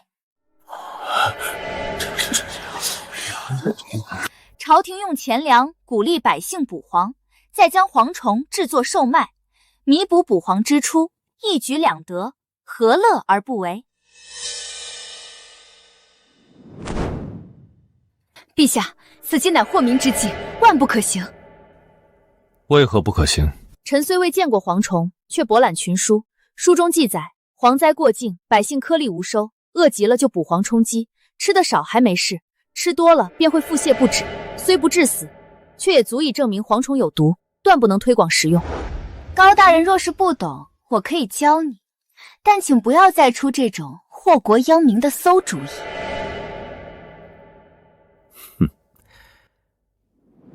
陛下，沈状元所言极是。老臣曾在青州任知县，当地爆发蝗灾时，老臣亲眼所见，百姓吃蝗后虽不致死，却都会身体不适。高大人此法实乃祸民之举。哼！陛下，高月尽出昏招，还请陛下降罪责罚。月儿这计策确实欠妥，也罢，收蝗虫的钱粮我定国公府来出。陛下，小女考虑欠短，我定国公府愿出钱收蝗，即便砸锅卖铁，也必为国分忧。高月能为国献策，本就该鼓励，朕怎能让你定国公府独自承担？这个便宜老爹，终于配得上我这声父亲大人。父亲大人，月儿绝不让你输。就凭你这句话，我也不会让你输。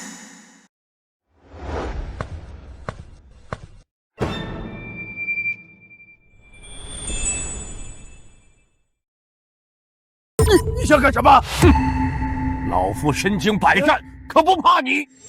高大人，本官承认你有些小聪明，但此计绝行不通。历史上从未有蝗灾是以吃收场的。历史上没有，就一定是错的。如果没有创新，哪里来的神农尝百草？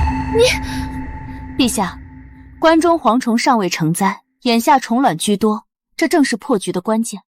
蝗虫种类繁多，肆虐关中的主要是东亚飞蝗和沙漠蝗，这两种蝗虫都分为独居和群居两种形态。简单来说，蝗灾未爆发，蝗虫未成群时，通体呈绿色，这时候不仅无毒，还肉质鲜嫩，营养丰富，炸完之后犹如飞虾一般美味。可蝗虫一旦铺天盖地，身体就会变为灰黑色或黄色。这时候的蝗虫才如沈大人所说，吃多了会不适，也就是所谓的有毒。眼下关中蝗虫还没成灾，正好鼓励百姓捕捉绿色蝗虫制成美食，既能避免蝗虫成灾变成有毒之虫，又能弥补捕蝗之出。我大前人口众多，美食文化深厚，总有重口味的人愿意尝试，只要味道绝佳，就不愁炸蝗虫卖不出去。荒谬！蝗虫既是绿色，又怎会凭空变成灰黑色？陛下，此女胡言乱语，妖言惑众，恳请陛下重罚。沈爱卿，蝗虫当真有2种形态。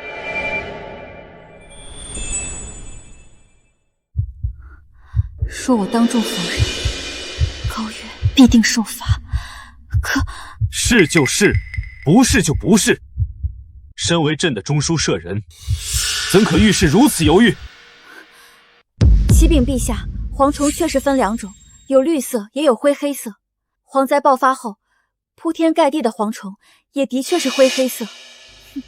可蝗虫有无毒性，能否从绿色变为灰黑色，仅靠独居与群居的转变来解释，无从考证。臣以为，用蝗虫当食物来化解蝗灾，太过滑稽，绝无可能。陛下，此次所捕绿色蝗虫，可低价卖给臣，臣自有办法出手。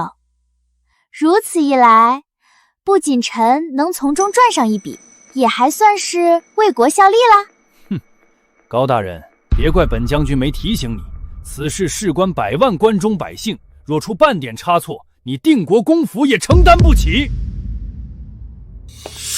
陛下，臣愿以定国公府宅田契约为凭证，低价收购蝗虫，缓解国库压力。臣也愿亲自试吃蝗虫，亲证小女所言非虚。原来这就是被父亲坚定肯定的滋味，真好。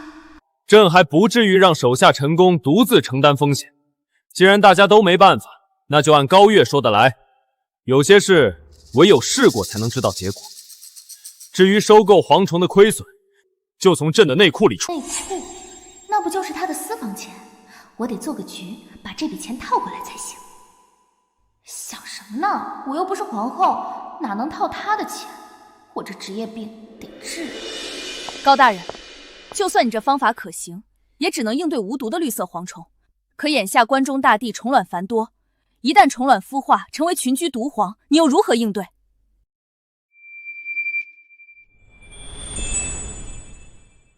沈状元说得对，那些深埋地下的虫卵，你又打算怎么解决？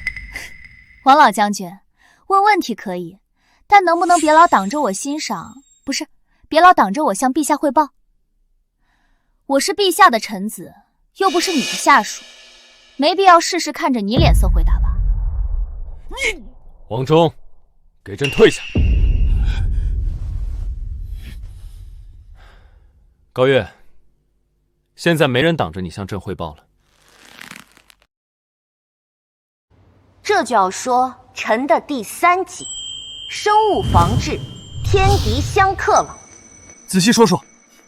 天下万物相生相克，不管什么动物都有其天敌，就像耗子怕猫，兔子怕蛇，虫子怕青蛙一样。一个地方的生物泛滥成灾，必定是天敌数量太少。蝗虫虽然诡异，但也逃不出这个定律。生物防治便是从这个思路来的。这个思路倒是新奇，或许真能解决关中蝗灾。陛下，臣说了这么久，口干舌燥的，能不能先赐口水喝？赐茶水。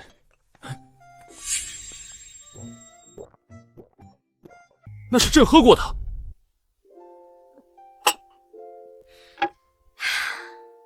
没事儿，我不嫌弃。大胆高月，你还敢说嫌弃？你可知道需要立下多大的功劳才能得到这样的赏赐？老夫当年7战7胜，斩获破虏封号，才有幸入皇恩浩荡池，沐浴陛下御用汤池流出的温泉。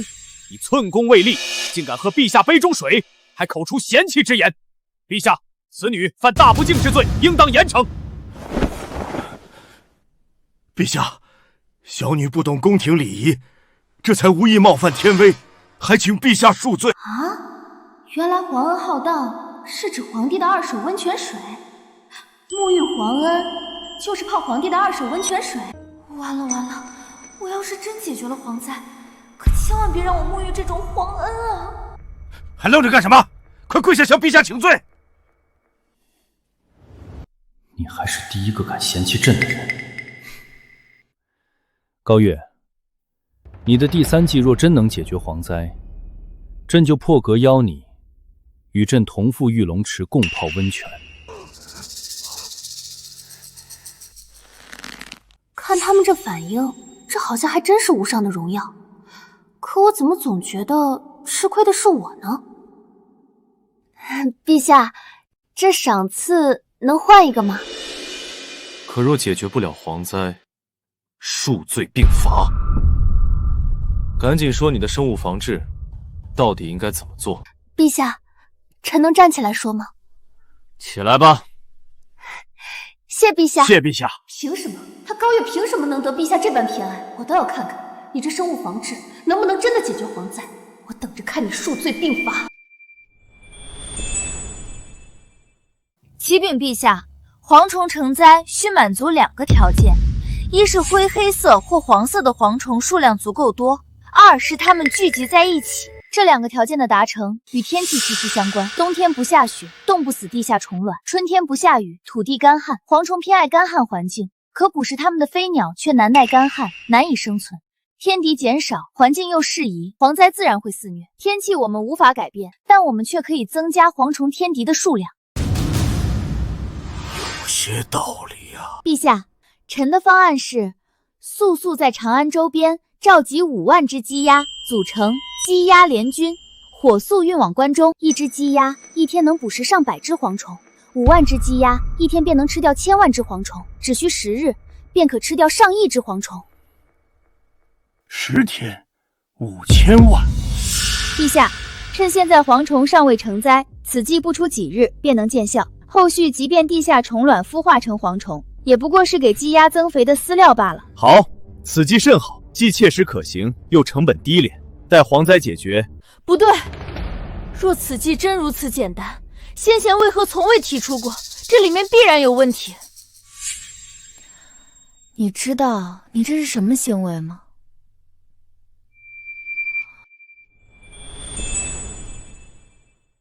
什么行为？你这就叫做绿茶式质疑。你什么你？你书都读到狗肚子里去了吗？就因为没人做过，我做了就是错的。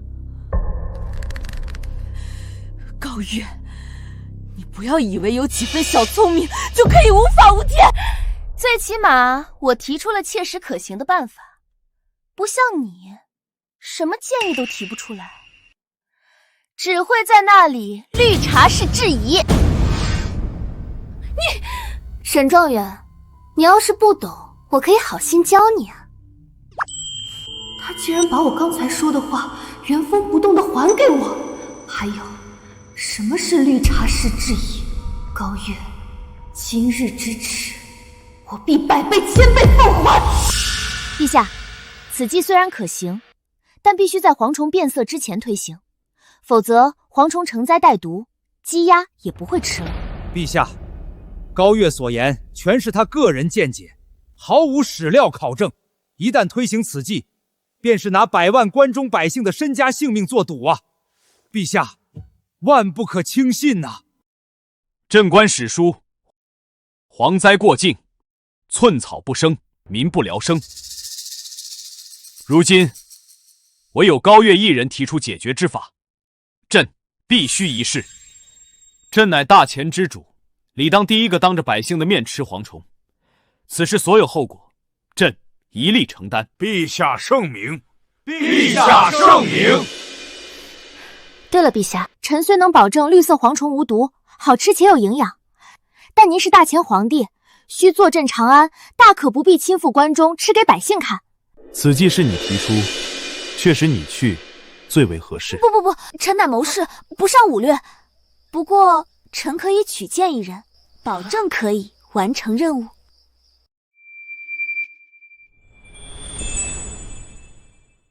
你用这狼吞虎咽的眼神盯着我做甚？王老将军说的什么话？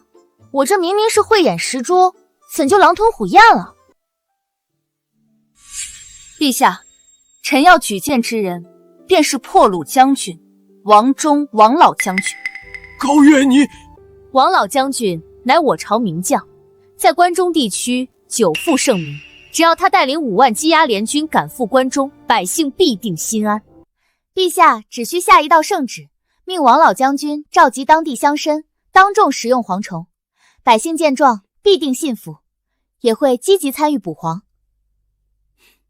我不去，我才不吃那么恶心的蝗虫，说什么也不去。哎呀呀，是谁平日里总说自己人如其名，最是忠心？这口号喊得震天响，看来也只能听听罢了，当不得真。陛下，您说是吧？王忠啊，看来你真是对不起你爹给你起的这个忠字。你，陛下明察，臣对陛下的忠心，天地可见。好，朕现在就封你为骠骑大将军，命你2日内募得5万积压联军，火速赶赴关中。骠骑大将军，这是什么破封号啊！哎呦，我的老脸算是彻底丢尽了。王忠，你这是什么表情？莫非不愿领旨？启禀陛下，臣这是万分愿意领旨的表情啊！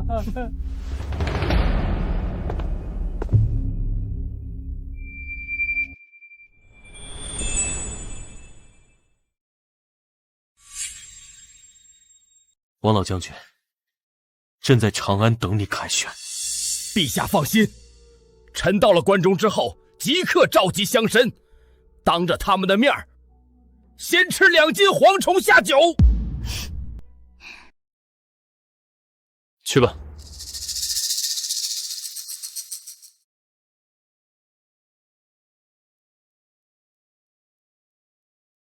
除了高月，其他人都退下吧。臣遵旨。臣等遵旨。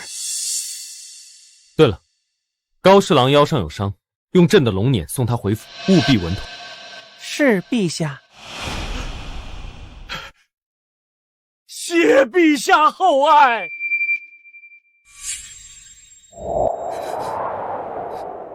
高月，你以为陛下真会信你的馊主意？我等着看你被陛下轰出来。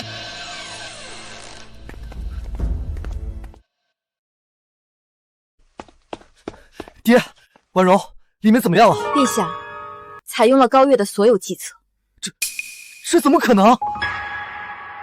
不仅如此，陛下还再次独留高月在御书房，甚至特意用龙辇送高峰回府，恩宠有加呀。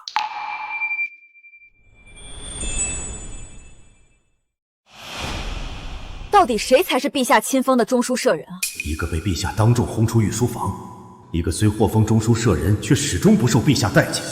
看来当初让青州退婚攀附沈婉容这步棋，是彻底下错了。可事已至此，悔之晚矣。既然我宋家得不到这个陛下青睐，那就换个陛下好了。上官，朕有些饿了，去弄些点心来。陛下，您召见他们之前才刚用过点心，您想弄些点心给高小姐吃，大可以明说。对了，陛下，您想支走臣，好与高小姐独处，也可以明说。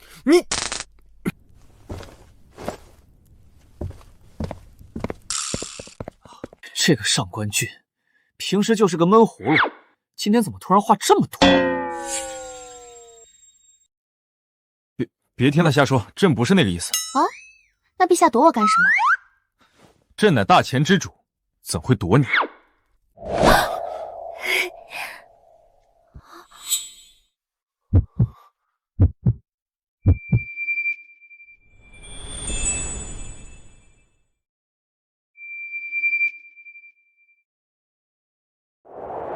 看够没有？躺够没有？你不觉得这龙椅如坐针毡吗？陛下，我不是故意的。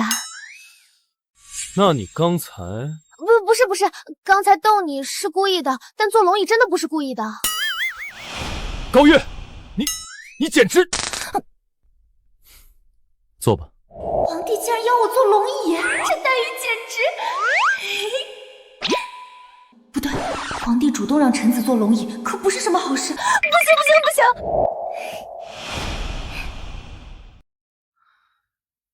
接下来朕要和你聊的事儿，不适合君臣身份，只是和平起平坐的朋友谈心。原来是这个孤家寡人遇到难事，想找我开导。说吧，遇到什么难题了？有我在，保准给你出个主意。我有个叔叔，战功卓著，大前近半江山都是他打下来的。可他好大喜功，从不关心百姓民生，所以我的爷爷太祖高皇帝只封他为亲王。我爹驾崩以后，他越来越不把朕放在眼里，甚至私下暗通其他藩王，还暗中结交朝中文武大臣，图谋不轨。几天前，陛下，你说的是隆亲王吧？你是怎么知道的？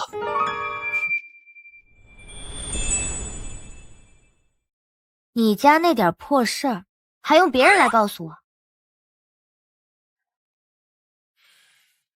你啊，就是典型的给你点颜色，你就敢开染坊。说一句响鼓不用重锤，难道不行吗？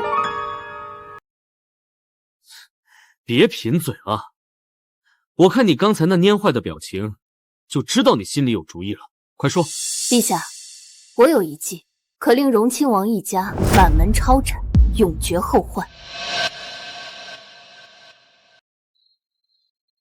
这会不会太狠了？他可是朕的亲叔叔啊！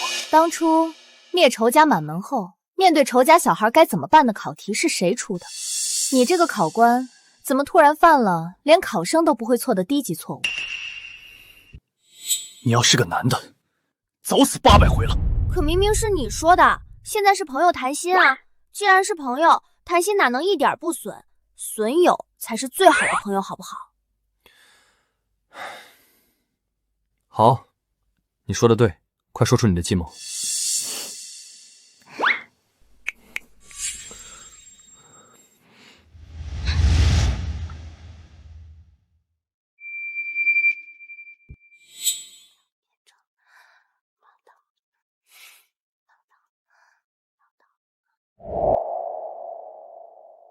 混账，简直是混账！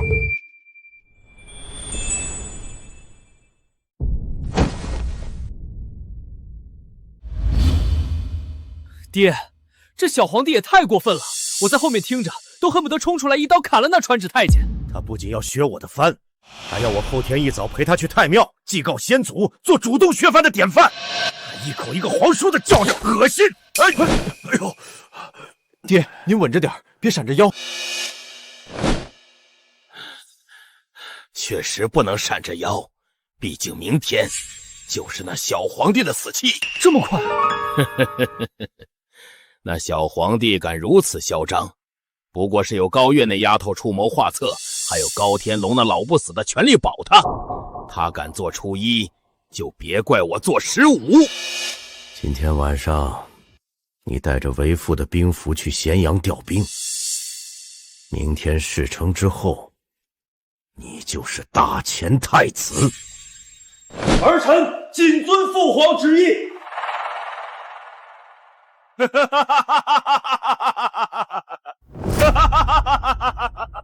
对了，父皇，那高月很是貌美，我想留着。另外还有那沈婉容，我也想。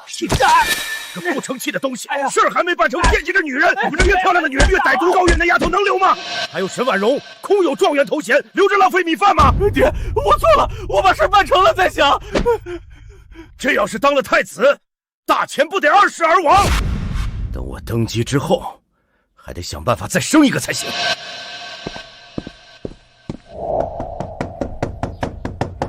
小姐，别睡了，老爷有急事找您。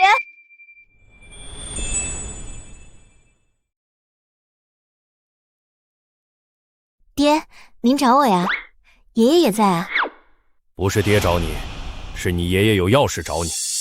月儿，爷爷刚得到消息，驻扎咸阳的金甲军突然开始紧急集结，你可知，那不仅是京畿地区最强的军队，更是荣亲王的亲军。很明显，他这是要对陛下动手了。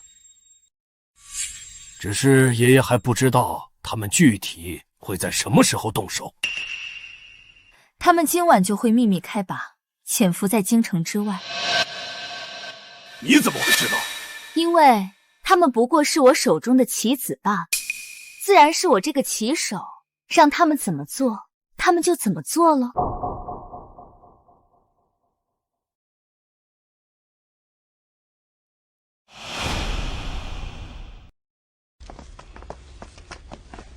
明天的祭祖大典，事关重大，你务必妥善准备，不得有半点差池。陛下放心，臣已将所有事宜准备妥当，绝无疏漏。陛下，要不要臣去请太医前来诊治？不必了，定是昨夜批阅奏书至深夜，偶感风寒，不碍事。陛下不必找借口，定是昨晚与高月独处，相谈甚欢至深夜。高月临走时，您还将龙袍披风送给了他，自己反倒着了凉。我原以为陛下对高月有心只是传闻，没想到竟然是真的。该死的高月，难怪他看不上宋青州。比起陛下，宋青州又算什么？凭什么？凭什么我只能捡你不要的破鞋？上官俊，就你长嘴了是不是？不行，陛下是我的，我一定要把他从高月身边抢过来。陛下，还请以龙体为重。臣自幼熟读医术，略通药理，让臣帮您看看吧。你要做什么？沈大人，你要清楚，本将军最厉害的，除了武功之外，便是察言观色，洞察人心。本将军警告你，为人臣子，当守臣子本分。若是想发浪，别打陛下的主意，找你的宋青州去。下官僭越了。你去太医院，替朕拿一副治风寒的药来。是，陛下。陛下，臣看您面露愁容，是想高月了吧？你今天的话是不是太多了？那臣不说话，这就去把高月找来陪您说话。高月，好啊，你再去御膳房弄些点心，那家伙最是贪嘴。对了，一定要有桂花糕，他最爱吃这个。还有，少放些糖，糖吃多了不好。陛下，您记得这么清楚，还不快去！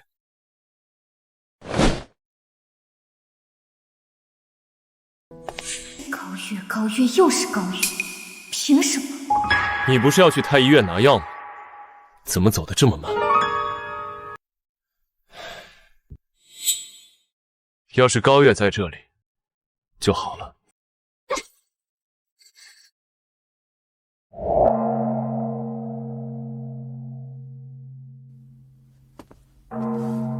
沈大人，这副药您一定要亲自熬制，再盯着陛下喝完。如此一来，生米煮成熟饭，旁人纵有闲话，也无济于事。李大人放心，若本官日后能入主后宫，定少不了你好处。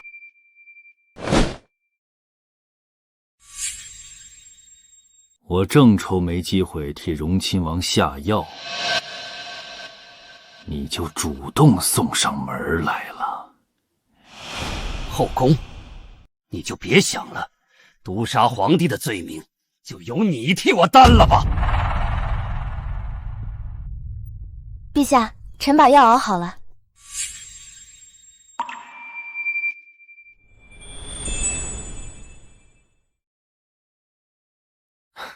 好吃吗？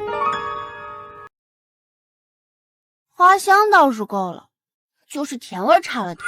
一定是你自作主张，让御厨少放了糖。陛下，是您亲口吩咐，说糖吃多了对身体不好，让臣叮嘱御厨少放些糖。好吧，是臣的错。凭什么？陛下对我视若无睹，冷言冷语，对他却这般百般讨好，温柔纵容。陛下，药已经熬好了，请您趁热服用。太烫了，放着吧。那臣帮您吹吹，吹凉了您再喝。你吹过，不就沾了你的口水？朕不喝。要不，你帮朕吹吹？还是有劳上官大人吧，我可不敢僭越。陛下，您真的好偏心。不过没关系，只要药效发作，您就是我的了。可高月还在这里，我要怎么把她支走呢？绝不能便宜了她。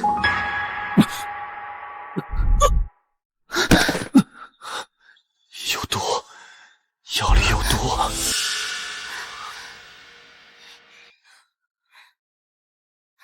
陛下，您可不能有事啊！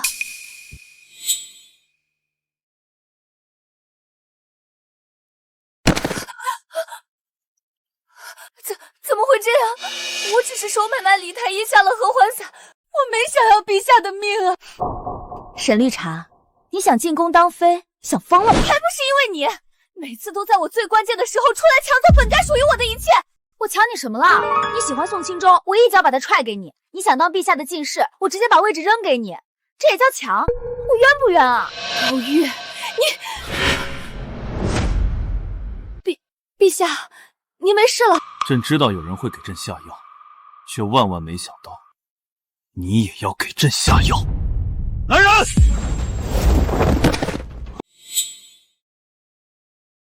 来得好快。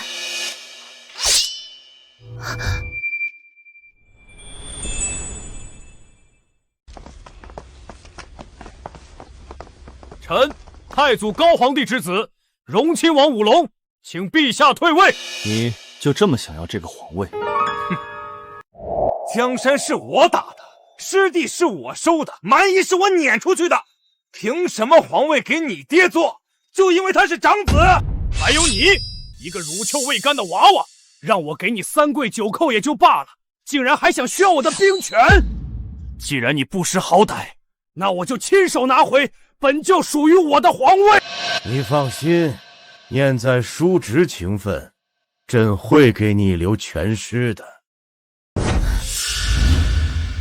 你怎么没事？荣亲王是吧？你往那边看。陛下，您是仙妆中毒，然后转身就把药给吐了。原来是你这个心比臭水沟还黑的贱人在背后捣鬼。不过你就算能帮他躲过初一，也躲不过15。今天这御花园就是你们的葬身之地。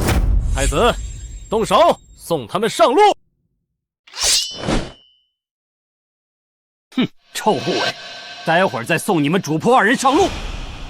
你这女人虽然傻的被人当枪使都不知道，但姿容还算不错。只要你乖乖伺候本太子，本太子就留你做个贴身宫女，怎么样？畜生，你休想！我就算是死，也要为陛下而死！混蛋玩意儿，正造反呢！你脑子里能不能装点正事？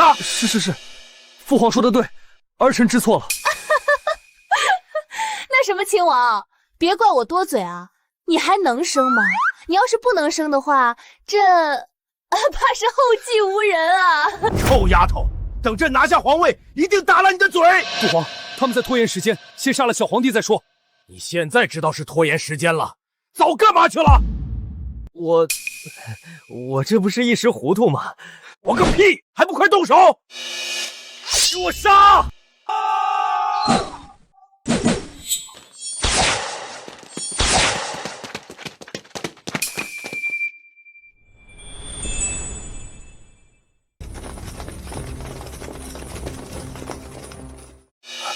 不好，中计了！你去拿下小皇帝，我去对付这高天龙父子。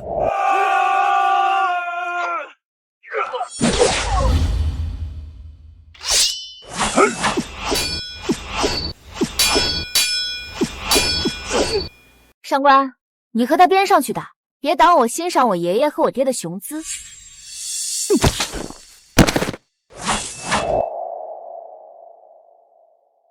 好帅啊！我今天总算是见到活的宝刀未老了。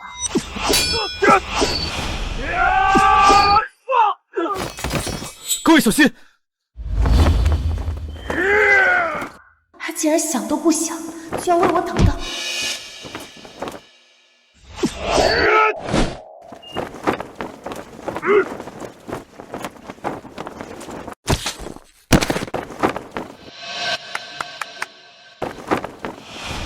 看傻啦？你不是说你只是一个不善武略的谋士吗？我也是刚才突然想起，我出身将门，还会点三脚猫的功夫。怎么说呢？这就是所谓的英雄救美吧。高月，你这是在欺君啊！我的计谋天衣无缝，怎么会反遭算计？那小皇帝没有这样的谋略，一定是你！你到底怎么做到的？回禀王爷，我只是对陛下说了一段悄悄话而已。你给荣亲王下旨，让他和你去祭祖，当着祖宗的面发誓，愿意做主动削藩的典范。荣亲王必定会密谋造反，造反大罪，还不满门抄斩。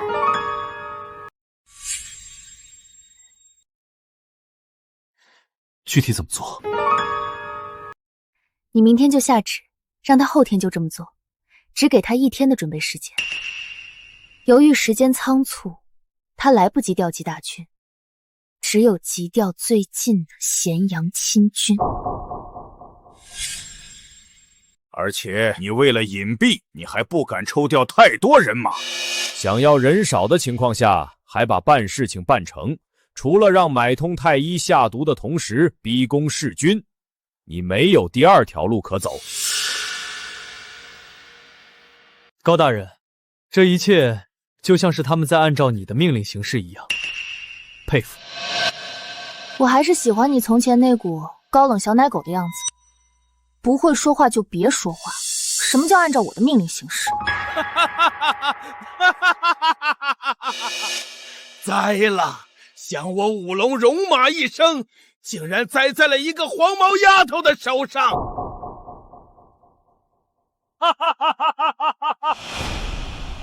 恭喜高大人荣升尚书，恭喜高老国公60大寿，恭喜高大小姐荣升侍郎，真可谓一门三喜啊！里面请，里面请。荣亲王谋反，满门抄斩。宋礼暗通荣亲王，斩首示众，念其过去功苦。其子宋清舟发配岭南，中书舍人沈婉容虽心术不正，但念其忠心，贬为岭南9品主簿。高月，我错了，我错了呀！谢谢父亲大人，祝父亲大人寿比南山，福如东海。谢谢父亲大人，祝父亲大人寿比南山，福如东海。那我就祝……与其说些祝词，还不如把你的婚事办了，那才让爷爷高兴呢。对了，我看陛下好像对你很上心啊。我才不和那么多后妃抢呢。那如果朕遣参6宫，放归叶挺呢？